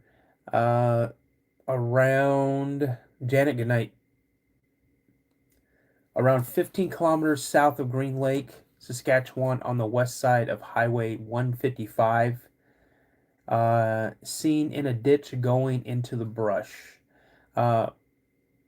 They said we also, let's see, we saw what looked like a large Bigfoot around 8 feet high with brownish red color in the ditch just outside of Green Lake. We seen him or her on Friday, April 14th, 2006 at 12:20 p.m. So it was in the noon hour. There was also a green caravan that also saw it. He or she looked like it had crossed the highway and was just going into the ditch when we saw him or her.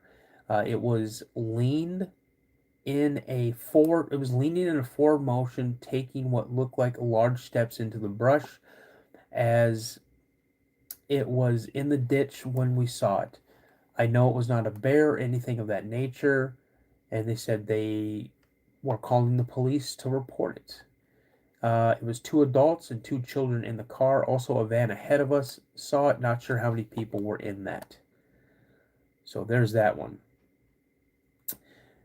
And look, there you go. If you guys would like to get some coffee, check out Owl Eye Coffee at owl, OWLEYE, coffee.com. And at checkout, if you decide to get anything, hit that promo code Dano, DANO, for 15% off your purchase. Ooh, someone just jumped in and said hello. Who was that? Lisa, how's it going? All right, so we got Butte, California. We got Clarion County, Pennsylvania. Look up Butler Gargoyle near... Oh.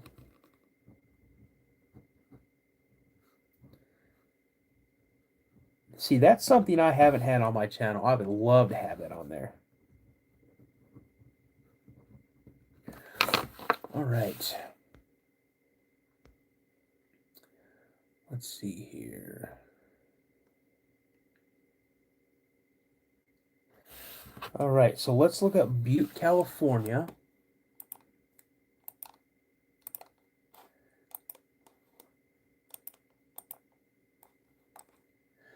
There are 7.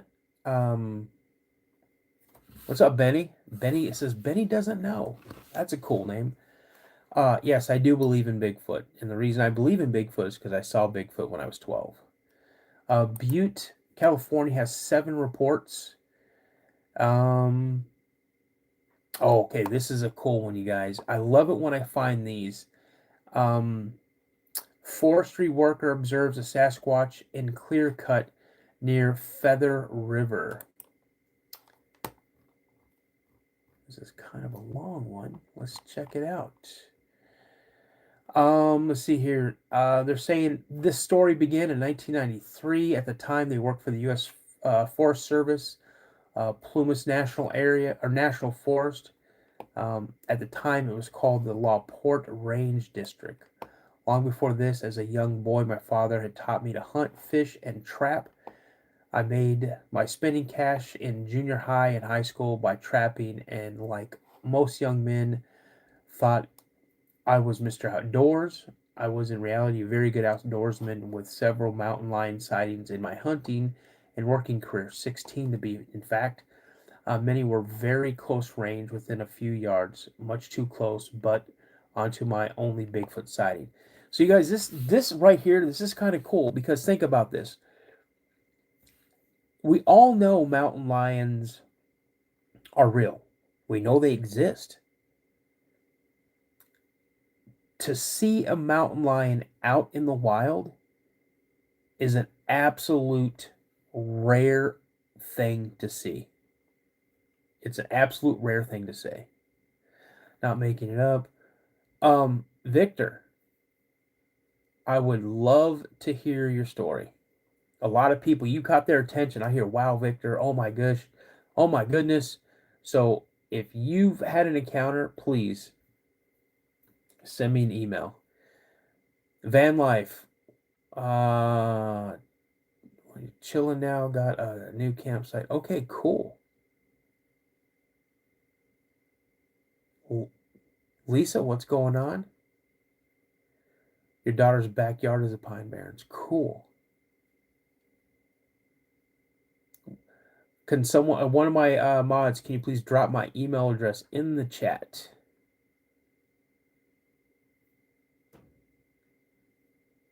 You've only seen 2 mountain lions, and that's awesome.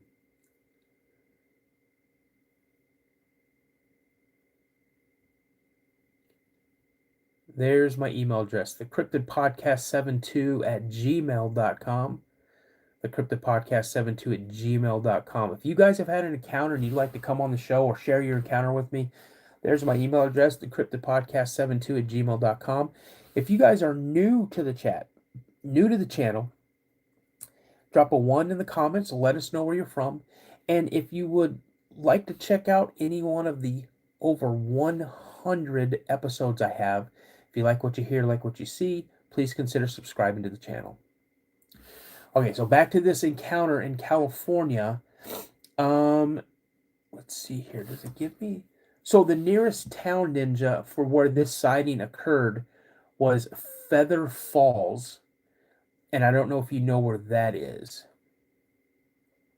So it was late September, and after working as a firefighter for years, I moved to the civil culture where I had been working for about 5 years. My task included overseeing contracts of reforestation on clear cut. Okay, so this is what they did. So I was meeting a contractor and showed him his work site.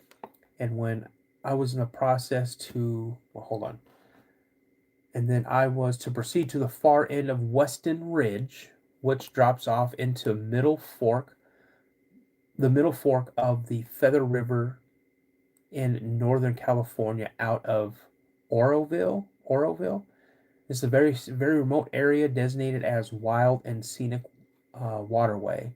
The site I was headed for was a set of 3 small clear cuts with settings within a few hundred yards of each other.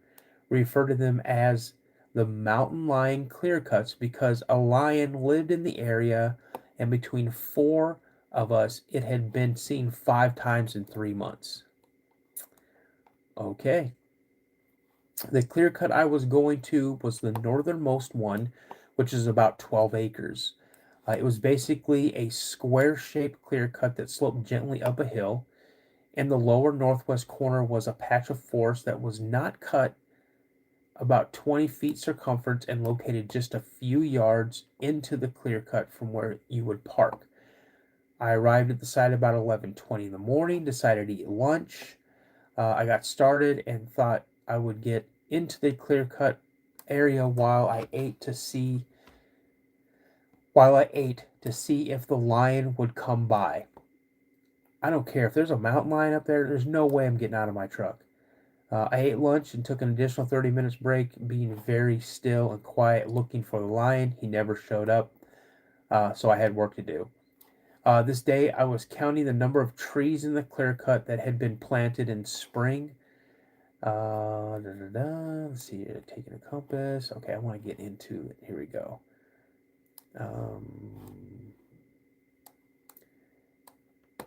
He said he took a compass and would walk about 120 yards and then plotted the next one, repeated the process. He had left the bush and completed 2 plots and started walking a 3rd plot when a loud noise ahead of me at the edge of the clear cut.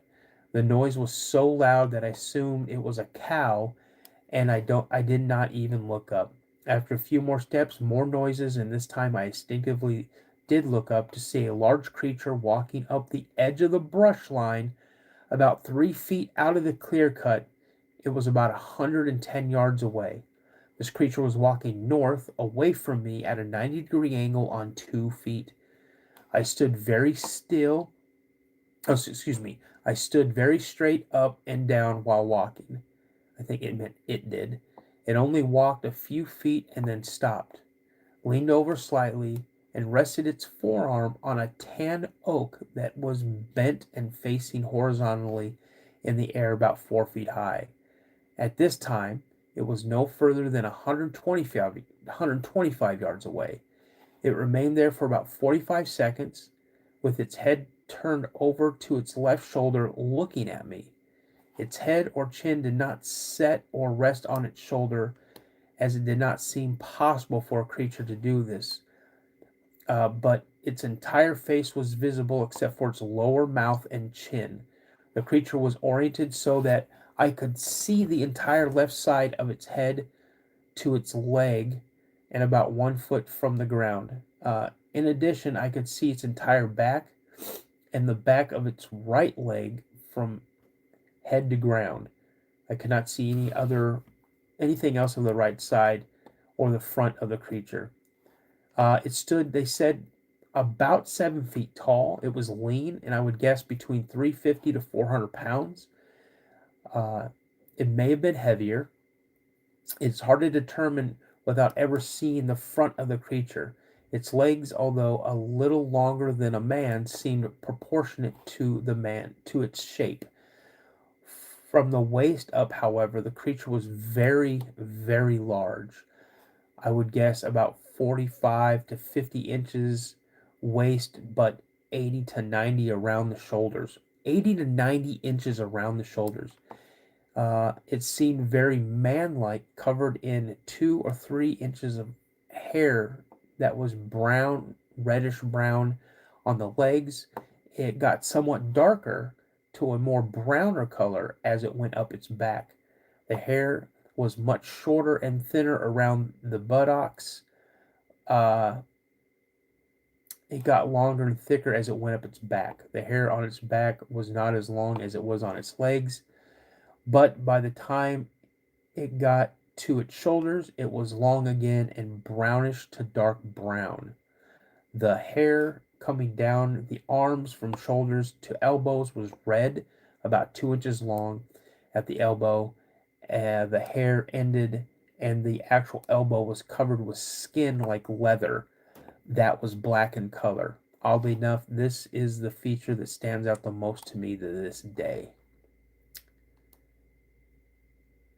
Wow. That's pretty cool. What do you guys think of that one?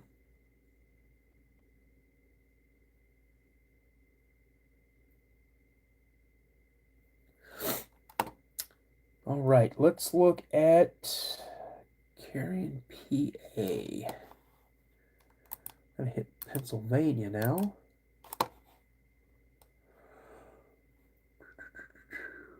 The only state that I do not see a report from is Hawaii, guys. And the states that have the fewest reports are Delaware and Rhode Island. Those are the only two states, Nevada and North Dakota. Those are the only states that have a single digit reported sighting.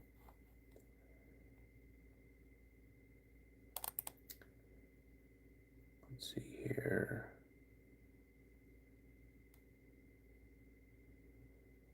All right, we're going to do Clarion County.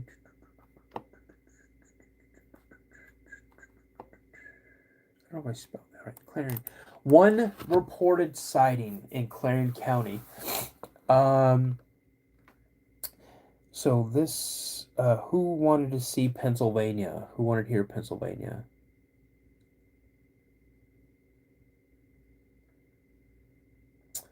So, 1972, there's a Class A sighting. Squirrel hunter turns to see a 6 to 7 foot tall beast walking upright for about 200 yards. About 25 years ago, maybe 1972, I was hunting squirrels with a 12 gauge double barrel shotty. I was sitting on a giant rock when I heard a noise behind me. I saw a very large, hairy animal, approximately 6 to 7 feet tall, walking upright. I watched this beast walk for about 200 yards until it was out of sight. At this point, I was petrified. I waited about 10 minutes, then I ran home. This absolutely was not a bear, and nothing has scared me more since. I was alone. I was about 14 at the time, and he said he'd been hunting all morning. So that's one. It's very short, to the point, what he saw. I wish he gave a little bit more description, like color, things like that. But again, this was taken. He was 14 years old at the time. You said Butler Butler, PA, the gargoyle of Butler, PA. Let me look at that one here. Butler.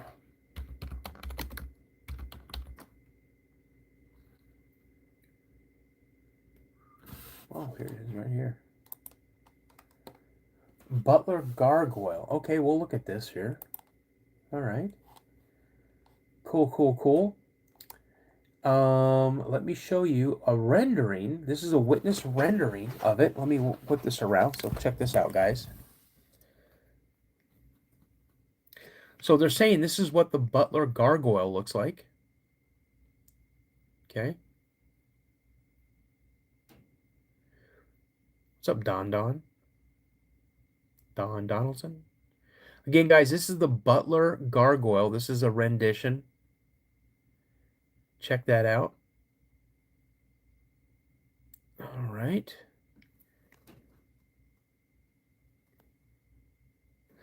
And let's read about the Butler gargoyle.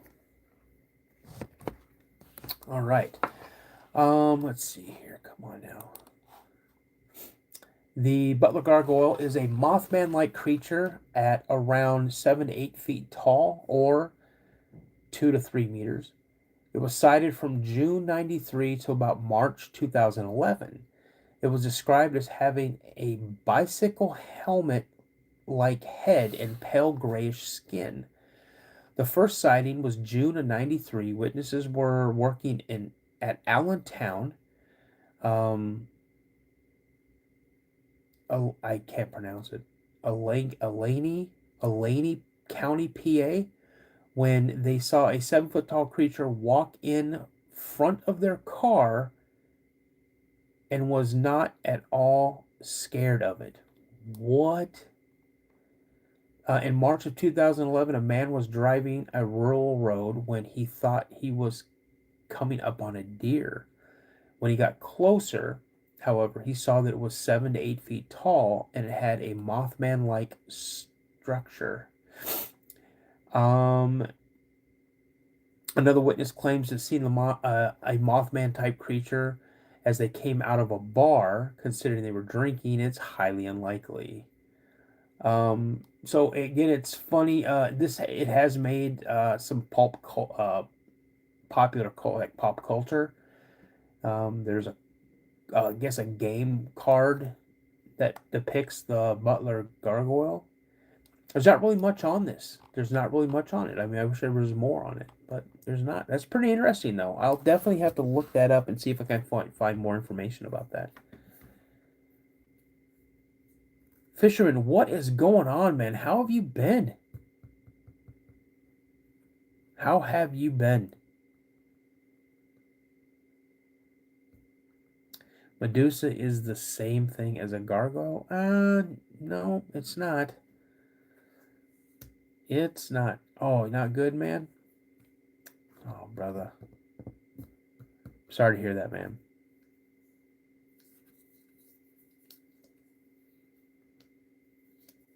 Sorry to hear that. You're in my prayers, brother. I want you to know that. All right, guys, let's do a couple more.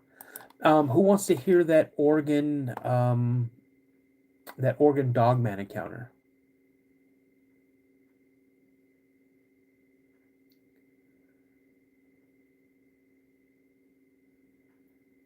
A Gorgonette, yes, that's what she is.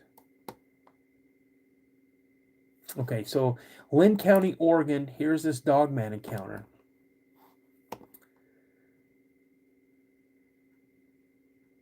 No, I already read this one, you guys. I read this one last night. This is the one where the person was laying on its side, and they looked out the window because the neighbor's motion sensor light kicked on, and they looked out their window and they saw the silhouette of Dogman walk by. That's what it is.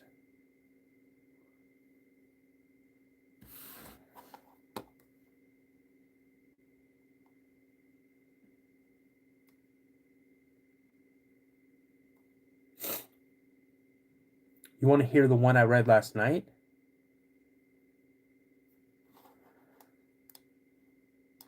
All right, I'm going to look at something here.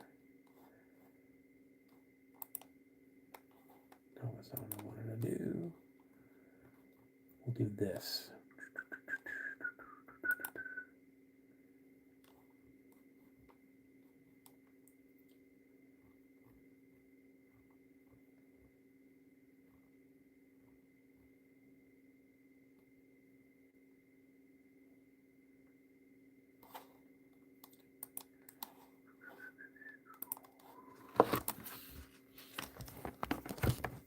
Okay.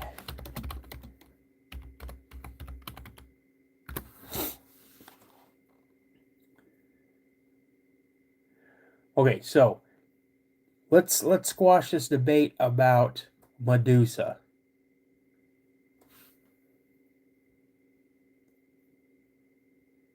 No, I haven't listened to that yet. I'm going to. Okay, so here we go. Medusa is generally described as a woman with living snakes in place of hair. She appears to be so hideous that anyone who looks upon her will be turned to stone. Okay, we know this. Medusa and her Gorgon sisters are usually described as daughters of Phorcys and Ceto. So they're not. She's a Gorgon. There you go. Okay? She's a Gorgon. She's not a gargoyle. She's not a Gorgonite. She's a Gorgon. There you go.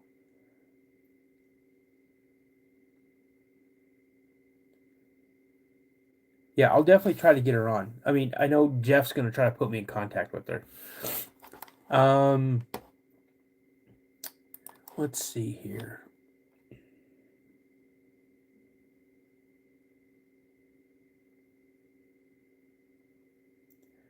Got you another one, Dano. What do you got?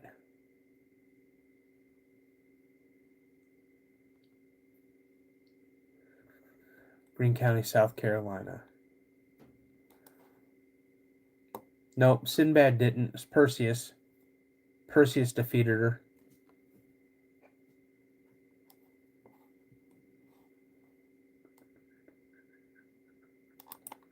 Greene County, South Kakalaki.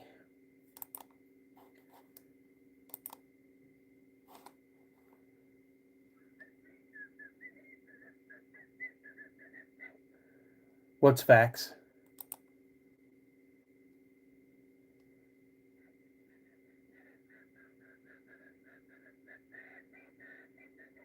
I've heard stuff coming out of Fort Campbell.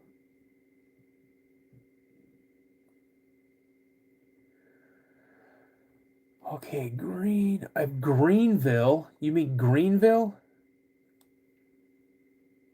Wait, do you mean Greenville? You guys, we're not talking about mythology. We're not talking about gods and demigods and things like that. That's not what the Cryptid Podcast is about.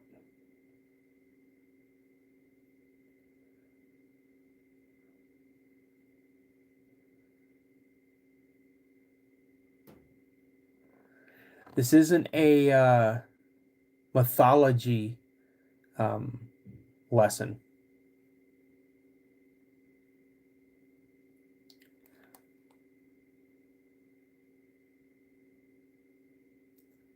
Who's lacking context? All right. So Greenville, all there is a vocalization.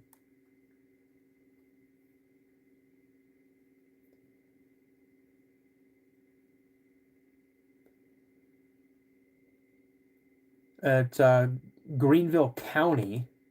In Greenville County, there's only one report, and it says that it's a vocalization that were heard by four people out working on a field.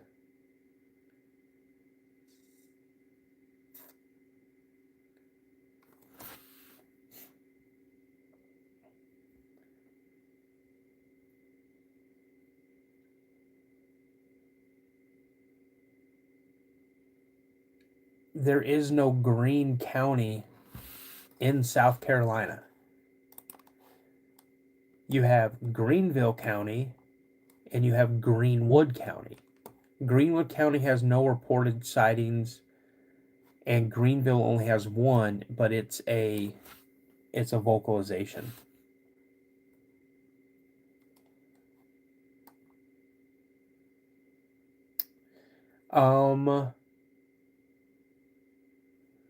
Here you want to hear a recent one? So here, May of 2025 in Sumter County, multiple sightings and related incidents near Rembert, near Cimarron Road. We live near Rembert, South Carolina. In the first sighting, my husband and I saw a reddish brown Bigfoot walking upright and swinging its arms. It walked from thick forest to thick forest on the other side of the road, crossing the road from ditch to ditch in 2 strides. My husband has had 2 solo sightings, both times walking a power line trail, which is cool because that's what a lot of animals will use. Both times the Bigfoot quickly headed into the woods away from him. They were probably 8 feet tall. In the first sighting, he saw a reddish-brown Bigfoot walking upright and swinging its arms. The second thing happened, but it was a lighter brown color, almost like pine straw. My husband and a fellow hunter were in a hunting stand hunting deer and wild hogs. They were startled by some leaf rustling and a lengthy, deep guttural sound that they felt in their chests. At that time, all the forest noises stopped. They could not see what created the sound. We hear wood knocking occasionally from our house. We are hunters and we heard the wood knocking while we were hunting. The noise gets closer and closer until we usually just leave. We've had our house slapped a few times. The husband has been struck with green pine cones in the open yard while standing around their fire pit at night. That's crazy. That is crazy. Hello, everybody. Welcome to the channel. If you guys are new to the chat, please drop a 1 in the comments. Let me know where you're from. I am your host, Dano, of the Cryptid Podcast. We talk everything cryptids here. We don't talk religion. We don't talk politics. We don't talk mythology. That's what we talk about. Hey, Dano, check out a BFRO Class A encounter in Ontario. All right, let me look at that real quick. Hold on 1 second.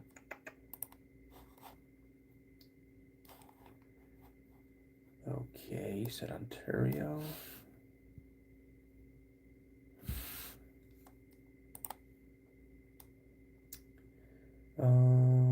Class A encounter. Okay, so is it near Westport?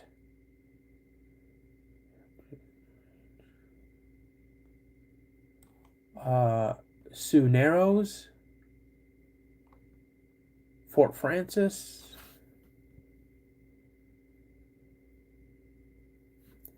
What's up, Puck Elf?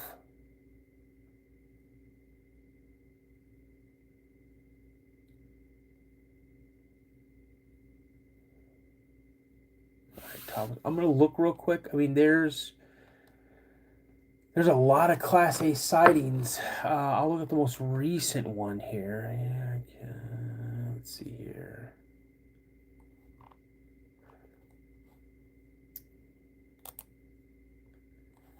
Nope, that's not the number. Nope. Nope.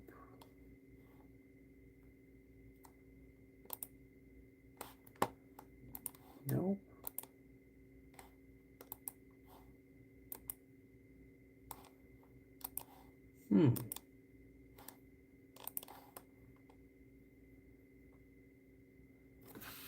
Hey, Thomas, when did this happen?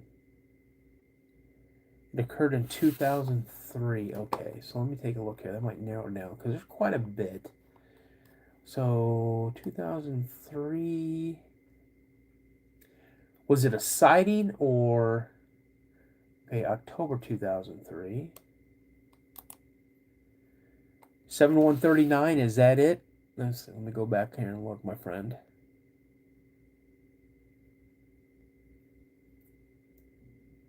Yep. Okay, I found it.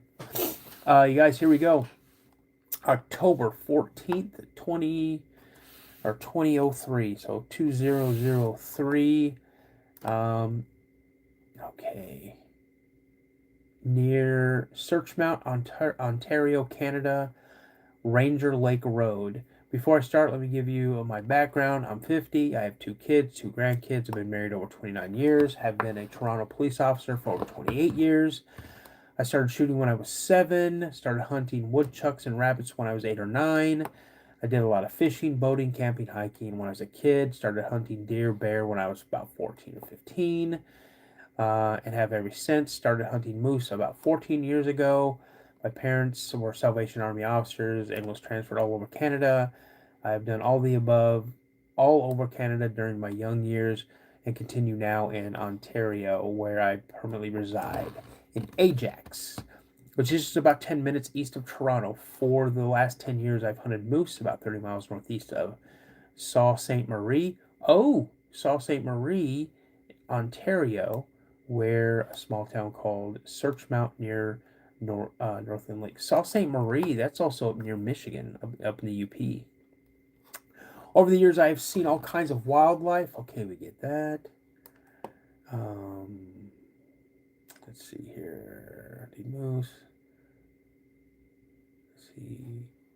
Over the years, all kinds of wildlife, but I've never laid eyes on what I saw last week while hunting moose. I thought I was losing my marbles, and uh, thought was reinforced when I told my brother-in-law, my hunting buddy, the story. I later told my wife over the phone, and she was intrigued by my story. She apparently told co-workers who found your site on the internet. When I called her to tell her I was on the way home, she told me about this site. There were several sightings in Ontario. That's when I realized that maybe I wasn't just seeing things or losing my head. My brother-in-law and I were hunting moose just southeast of Sault Ste. Marie on Tuesday, October 14th, 2003. I went up an old trail to where it came to a dead end.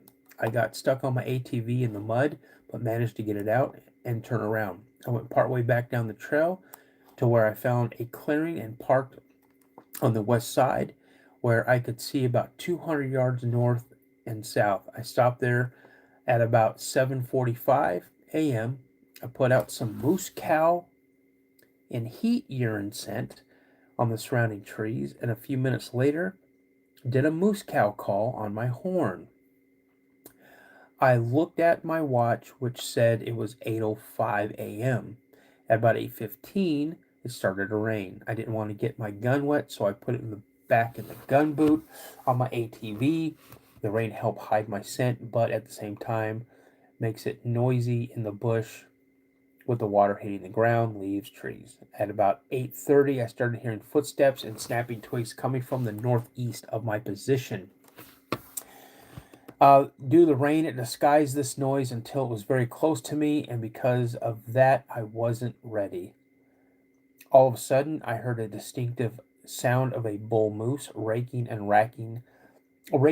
its rack on the brush very close. I looked to my left and saw a huge bull uh, raking his rack about 70 yards from me. I reached back to pull out my gun from the boot, but dropped the boot cover on the top of my ATV, which made a loud bang. When I turned back where the moose was, it took off back into the dense brush. I thought this was a bit strange because I have seen several moose in the past that just stood there. They don't seem to be afraid of anything or just stand there. Uh, I've had them stand in front of me for several minutes before walking off into the bush like they don't even care I was there.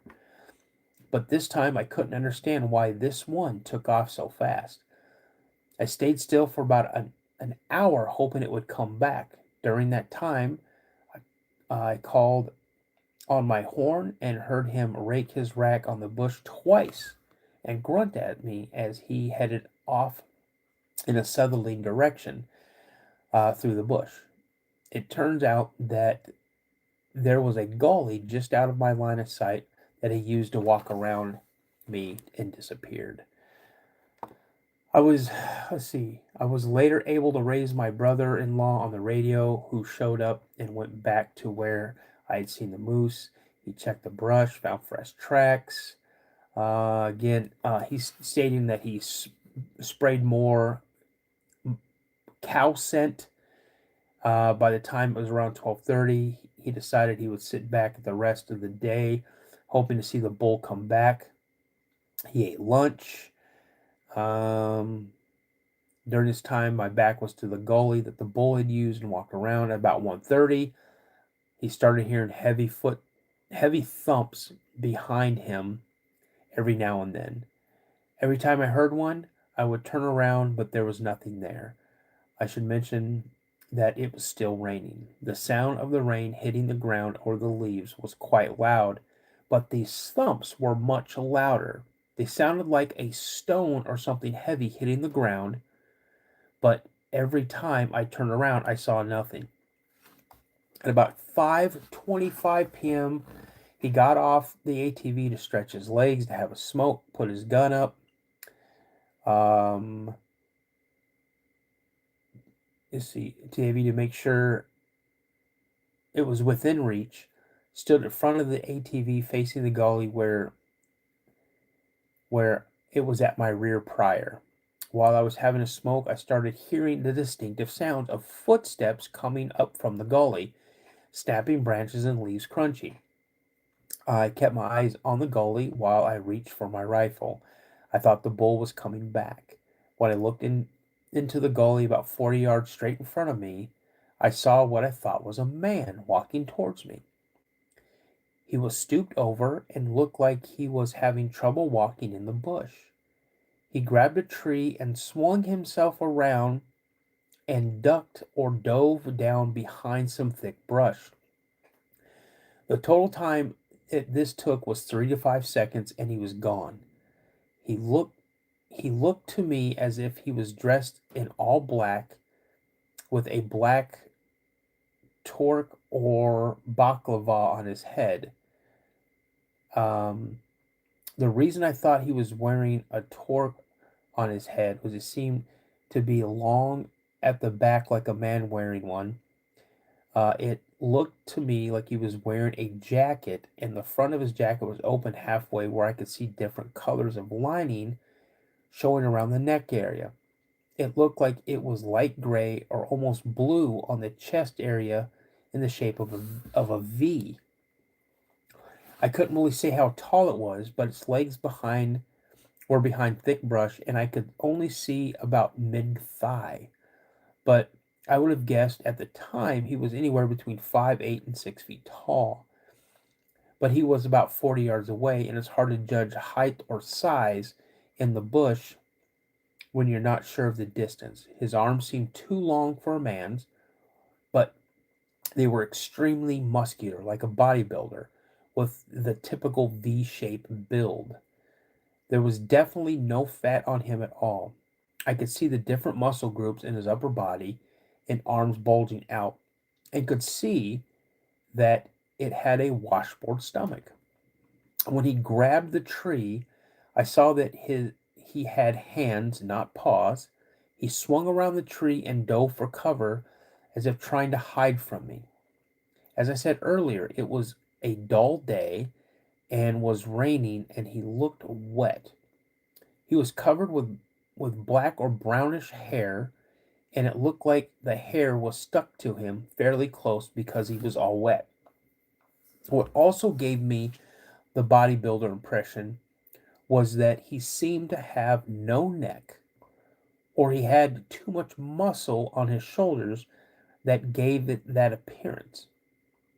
On top of all of this, his shoulders were extremely broad. Let's see here.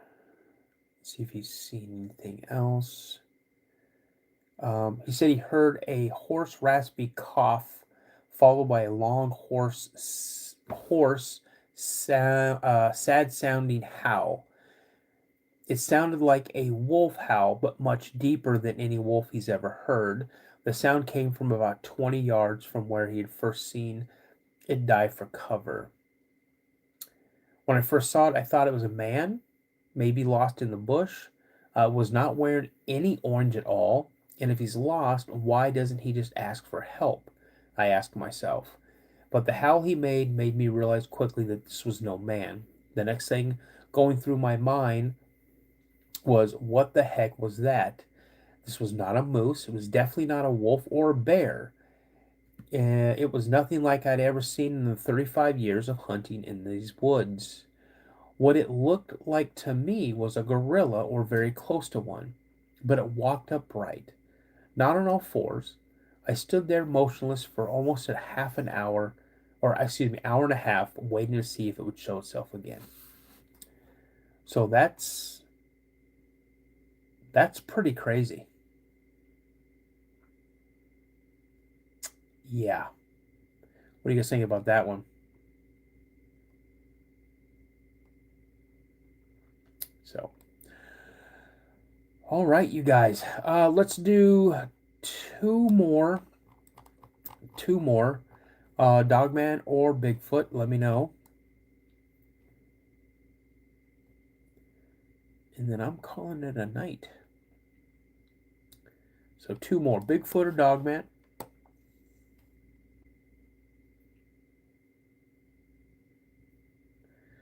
Brainerd, Minnesota. Okay, so we'll do Brainerd, Minnesota, and then we'll do one Bigfoot, one Dogman. Okay. So Brainerd, Minnesota. You're gonna ask me to what county is Brainerd, Minnesota? Even though I live here in Minnesota, I have no idea what county Brainerd, Minnesota is.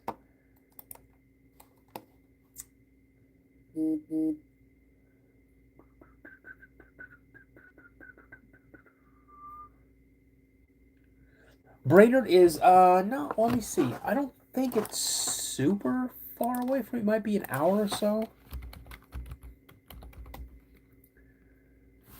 Let's see here. It is, let's find out what county it's in.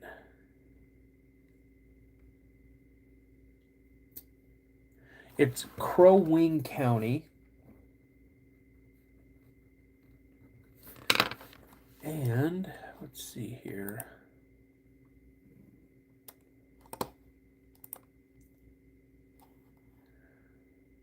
It's about 2.5 hours away from me, so that's not that bad.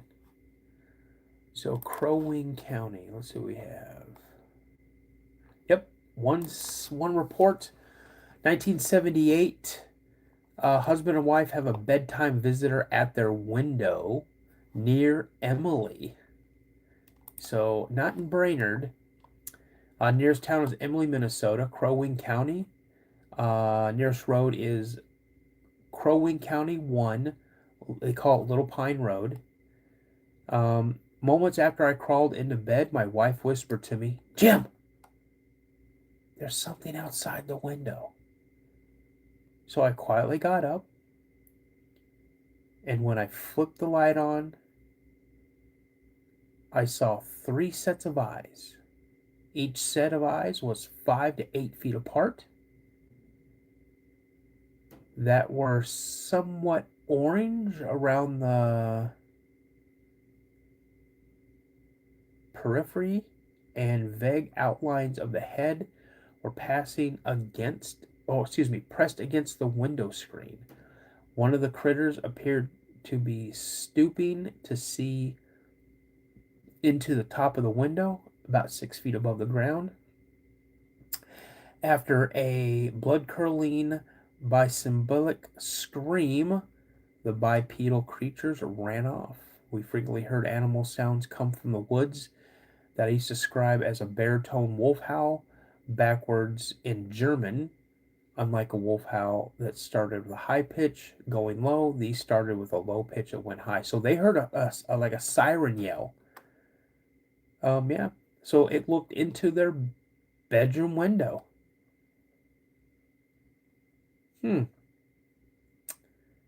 Interesting.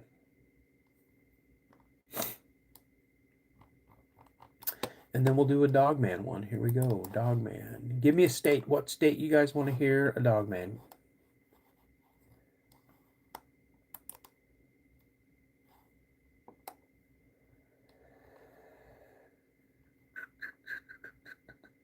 Texas. We always do Texas.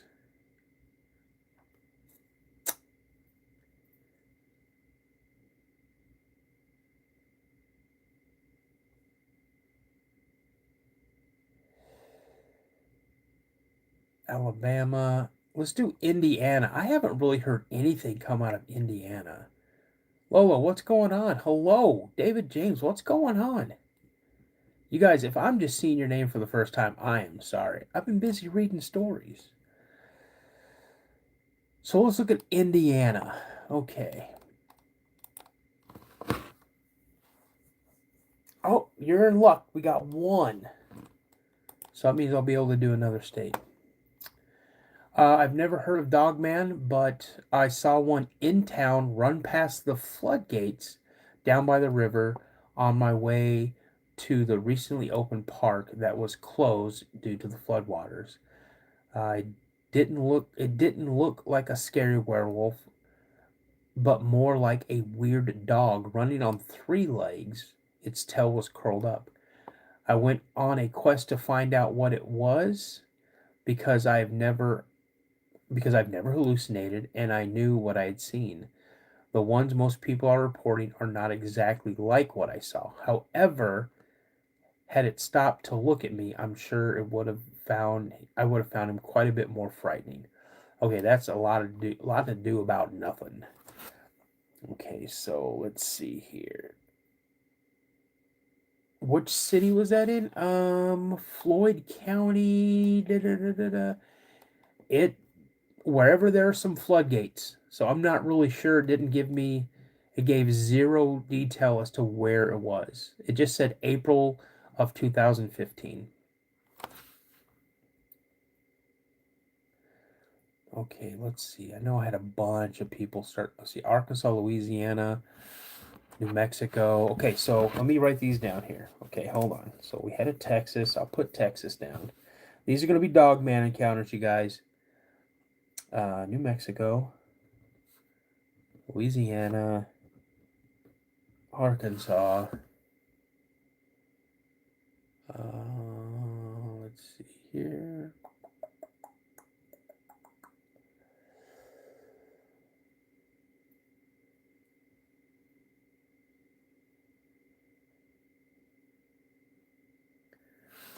All right, so here we go. Texas, New Mexico, Louisiana, and Arkansas for Dogman encounters. Okay, here we go. And we're going to go alphabetical order. I'm going to hit Arkansas first. Benton County, Arkansas. This is the only report. October 1972, my husband, our two babies, my brother, and I left. I read this one. Left Leavenworth, Kansas in our 1968 Volkswagen van on a camping trip to a recreational area in Arkansas called Beaver Lake. When we finally got there, we found a fairly remote campsite at the far end of the park.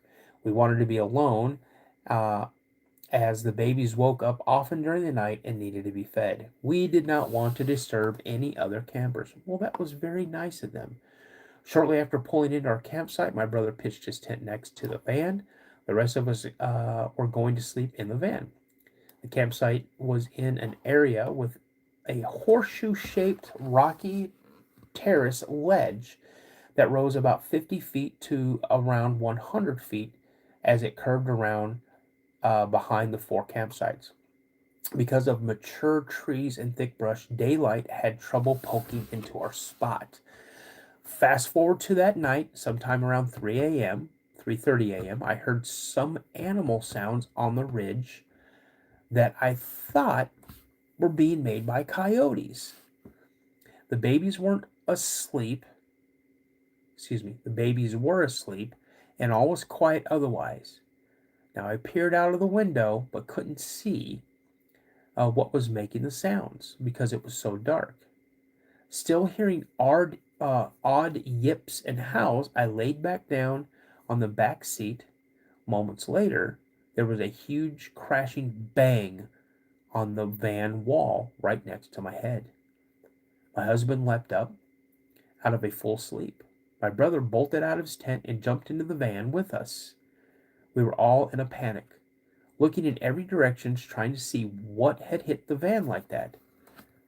My brother finally yelled that he saw something moving behind the van. We all turned, just in time to see a large shadow moving about 20 feet behind the van from the left to the right. After about 20 minutes we passed without any it had ugh. After about 20 minutes had passed without any of us seeing movement out there, my husband and brother went out to inspect the van for damage, but found none. We then started hearing pounding steps coming from the brush about 50 feet behind us. The guys eased back into the front seat of the van. That's when my husband turned on the headlights and stepped on the brake pedal for the rear light. Instantly, there was a huge commotion. He started the engine, and that's when, in the glow from the headlights, we could see a hairy thing about 10 feet away coming up towards the van. As he got closer, its silver-tipped hairs glistened in the light. It had a grayish streak from the shoulder down its back to its buttocks. The creature was walking on two legs, around 7 or 8 feet tall, had a barrel chest and skinny legs. It never gave us a good view of its eyes, so I can't tell you what they looked like. I could see that the face was not ape-like, but it was dog-like. It had ears. Its ears had tufts of fur on the top of them. It was very human-like in its movements and general body structure. It moved smoothly, quickly around the back of the van, where it followed the base of the ridge away from us. That's when it let out a menacing huff and a low grumbling growl like a dog. Instantly, my husband and brother bolted from the van, trying to get a better look. That's when a shower of gravel came at my husband. My husband and brother tore back into the van and burned up the road getting out of there. I kept looking out the back window and they looked in the rearview mirrors, but none of us ever saw anything. It just didn't seem Sasquatch was what we had seen. It seemed too dog-like in the face and was too slim in the body. I still have PTSD like feelings to this day due to the encounter. And that was told by Pam W. Now here's the thing. Her husband and brother are idiots. There is no way I would have ever gotten out of that van to get a better look. Forget that. And another thing I find wrong with this story is there's no way that her husband burned up the road in a 1968 Volkswagen van. That just didn't happen. Sorry. What's up, Danny Ballard? I've driven Volkswagen vans. They're not hot rods. So, all right. So that takes care of Arkansas. Let's look at Louisiana. The Rougarou. All right. Okay, Louisiana. Oh, so we have Jefferson Parish and Rapids Parish. Let's do Jefferson Parish. Okay, well, this is a long one. 2012. My encounter happened just a few years ago in South Jefferson Parish, Louisiana. Here in Louisiana, we call counties parishes, in case you did not know. I was hunting deer or wild pigs one night on a protection levee system that was built to protect our town from hurricane floodwaters. As I walked to where the levee turns off to the left, there was a canal woods that was about 100 yards from the houses. To the left was a natural ridge that goes out into the swamp and marsh. Well, as I made that turn from the ridge of oak trees, I hear a growl. I thought it might have been a coyote or dog, so I walked slower Then I heard brush and a smaller sized tree shake, and another growl happened. I shined my light in that direction of the sound and saw a pair of eyes that were reflecting an amberish yellow color. What surprised me was the fact that the bush was about 6 feet high and the eyes were about a foot above the bush. When I saw those eyes, I slowly backed up, kept my light on the thing. As I walked back to the turn, I headed back to my truck, which was parked about 3/4 of a mile away. It came out of the woods. I lit the thing up with my light again. Now I was probably 30 feet from it. And this is when I saw its whole body and face. The body was covered with black hair, with some brown mixed in. The hair was thickest around its head, neck, chest, and upper back. You guys, you hear this before. Now think about this, you guys.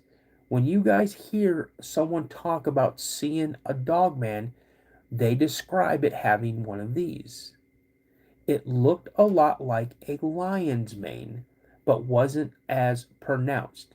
Since all of the hair was all the same color, it had pointy ears with a little bit of hair coming off of the points, making its ears seem a little longer. It stood on two legs, but the legs were weird and backward, like, so they're saying it was kind of like a dog's. Wade, good night, buddy. The arms were really long, longer than the legs. It had hands that were a mixture of human and bear, like a really big raccoon front paw. That's what they're saying. Uh, it had paws, but also had fingers. That's the only way I can describe it. If you watch the movie The Howling, you'll get the idea of what this thing looked like. It's as if whoever made that movie knew something others did not. Now, at this point, I was freaking out, so I pulled up my rifle. I hunt with a Romanian AK with a camel pattern job. I did it myself. The way I was hunting wasn't exactly legal. That's why I took my Romanian AK. If I had to toss it, I wouldn't be out much money. The rounds I used are special rounds made to hunt feral hogs. I've dropped deer and hogs with these rounds before, one shot, and they're done. But back to the story. As I pulled up my rifle to the ready, it growled and walked a few steps towards me. I fired a round right into the chest area. I knew I had hit it because the creature took a step back. As it stepped back, I ran towards my truck. That's when it let out a loud growl and a howl like I had never heard before. I grew up hunting and fishing and thought I knew everything in the woods, but I hadn't heard anything like this at all. As I ran back to my truck, it stalked me but kept its distance. As I got closer to a well-lit area where my truck was parked by the town library and elementary school, it stopped following me. I tried to find anyone who may have had similar encounters in the area, but all I could find was the old legends of the Rougarou. I told my grandpa about what had happened, but told him it was a friend who had told me it happened to him. So he's telling his grandpa, hey, my friend told me this. He told me when he was 17 in the same area at night hunting, he heard a howl like nothing he'd ever heard before. He also told me that something had stalked him as he ran home that night. He said he never saw it, but he could hear it following him through the brush and swamp. That encounter has changed my life, my perception of what is real, and what will never be the same again. I still haven't gotten over that night. I went back a few days after the incident and found two large dog tracks as big as my hands, and I wear large size gloves. And that's Louisiana. Holy smokes. New Mexico. Let's see what we got here in New Mexico. New York, New Mexico. Here we go. We'll do Eddy County or Edie County. Um, for some background info, I was raised in the deserts of southeast New Mexico on 2 different ranches. I'm very versed on the flora and fauna of our beautiful state. I even used to track semi-professionally for hunters and our local trapper. I know all the critters around the state. We always lived on very remote ranches, 50, sometimes 70 miles from the nearest actual town. My senior year of high school, I moved out on my own, being a part of the DECA program to live closer to my job and school, living about 12 miles from Arisa, New Mexico. I think I'm saying that right. I hope I am. Where my school and job were, seems like living right in town after all that. So my story starts in April of '99. My boyfriend and I were rooming with a couple in a trailer house just outside Lakewood, New Mexico. We rented a room from them and sometimes watched their 2 kids as part of our rental agreement. For a few weeks that April, a lot of the neighboring landowners had been complaining about wild dogs coming up from the river and harassing their dogs and scaring their livestock. We were about a mile from the Pecos River, and wild dogs have indeed been a problem in that area. One guy even had reported some structural damage to one of his chicken coops. The couple we lived with had 2 dogs, both of them medium-sized terrier mixed, and neither of them were on the cowardly side. They've been getting very skittish about going outside at night. So much so much so that we had to make sure to let them out right at sunset and then again at sunrise because they would not leave the trailer house otherwise at night.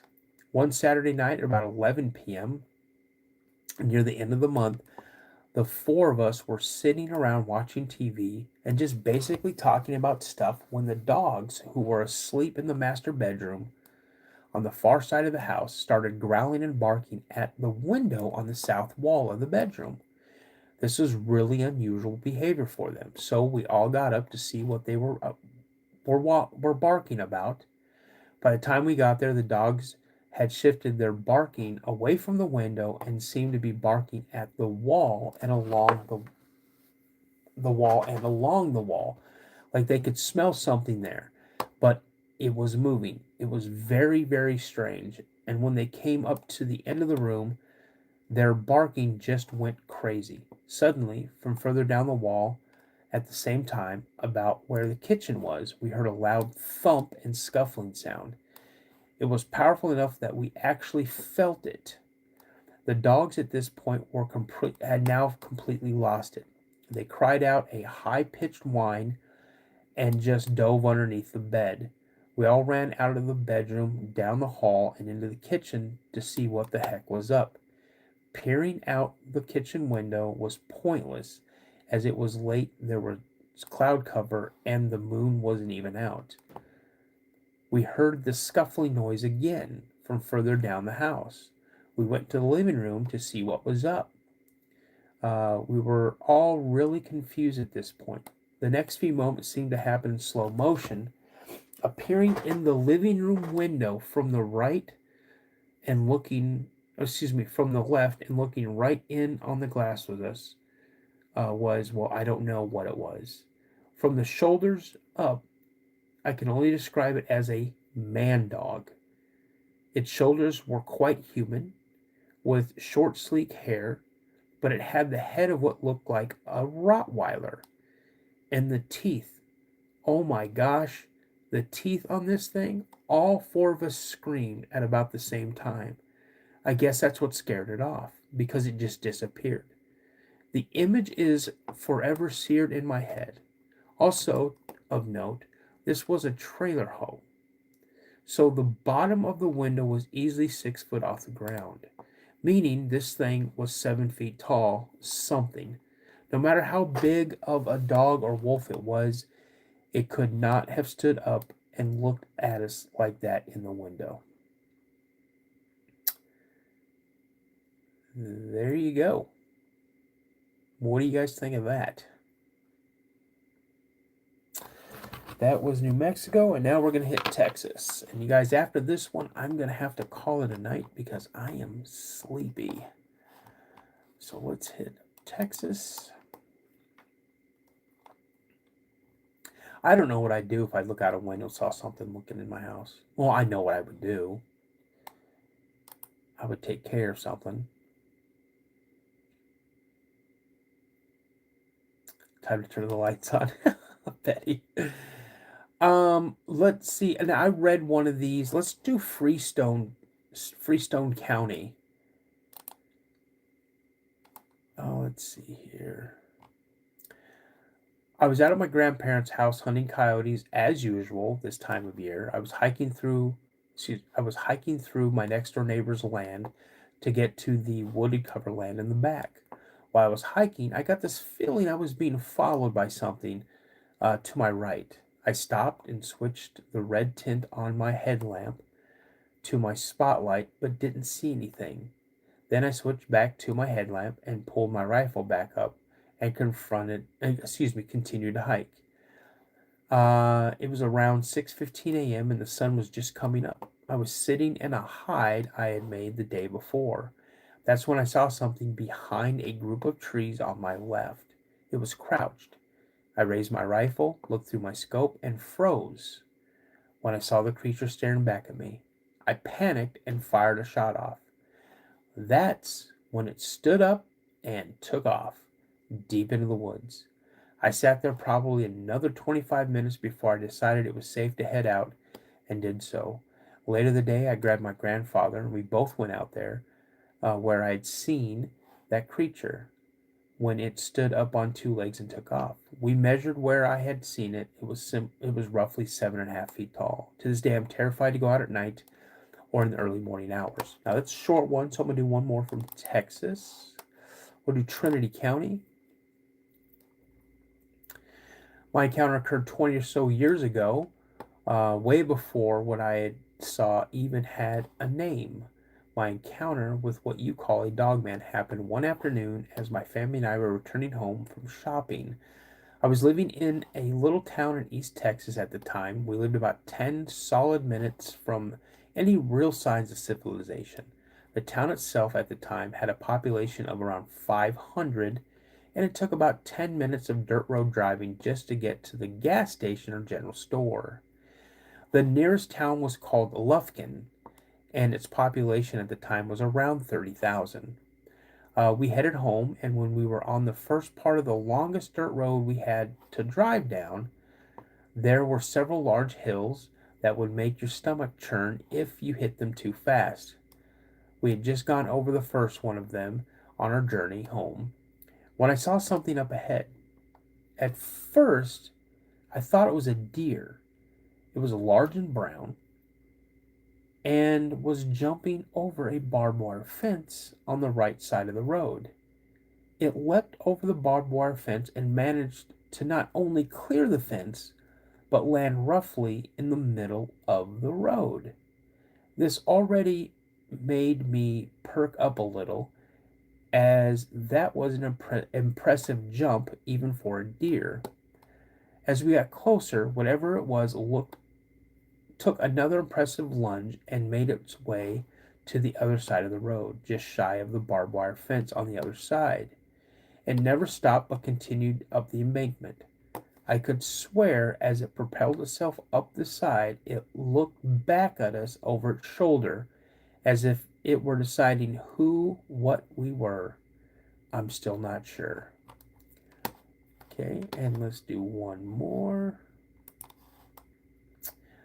Is it Barzora County? I hope I'm saying that right. Probably not. Okay, it's another one. I was driving on an unpaved back road, country back road, about 50 miles an hour. Suddenly, there was something in front of my driver's side headlight. I didn't see it until it was there. I didn't see it run across the road. It was just like it showed up. Poof, there it was. It was traveling to the left. I caught that glimpse of it, and then it was gone. I hit my brakes when I saw it, so I was then going around 20 miles an hour, and looked in the direction of it to see where it was gone, and I saw nothing. It was flat saltgrass prairie with no trees, so I should have been able to see it. At the time, at that time, with the knowledge I had, the only name I had for it was werewolf. Now I would call it a dogman. This is what I saw. It was bipedal, a black wolf. Its legs were really skinny, backwards looking, and it was hunched over so that its arms hung low. It was about 5 feet tall, bent over, like it was. If it was standing, I would guess it would gain at least another foot to a foot and a half. It had a thick torso, but not too thick. It had long hair like a small cape across its shoulders and upper back down to the end of its shoulder blades. The rest of the body was covered with short hair, almost hairless. It had a shaggy tail. All right, you guys. That was that. You guys, I had a great time tonight. Thank you so much for joining us. I want to say thank you to all the mods. Thank you for all the work you guys did tonight. I appreciate it. Thanks for staying on top of stuff. All the people who are members of the channel, thank you so much for the support you show. Any of my subscribers who are in the chat, thank you so much for being subscribers. I also want to say thank you to all of the new people that are popping in that I don't recognize your names, but I hope to see you in some of the comments of some of the episodes that I have. Well, actually, I like to see them in all of the episodes I have. And also some of the upcoming lives. Now, just to let you guys know, starting next week, so in December, I'll be dropping new episodes every Tuesday and every Thursday. Once a month, I'll drop a Saturday episode, which members of the channel will have early access to that show. And then every other Saturday, I'll be doing a live stream where I'll be covering states of the United States in a series I like to call 50 States of Fear. We're coming up on episode 5 this coming up Saturday, and we'll be covering the state of California. If you guys haven't already done so, please consider subscribing to the channel if you guys like what you see and like what you hear. If you guys like coffee, check out owleyecoffee.com. That's OWLEYE coffee.com. If you do purchase something at your checkout, drop the promo code DANO, D-A-N-O, all in capital letters, D-A-N-O, to get 15% off of your 15% off of your purchase. Again, you guys, thank you so much for everything you do. I can't thank you enough. Thank you so much. I'm not going to get out of here without saying, like my buddy Josh from Mr. Unknown always says, you guys stay prayed up. And as I always like to say, you guys remember, a legend begins with a sighting. Thank you guys so much. I'll see you on the next show.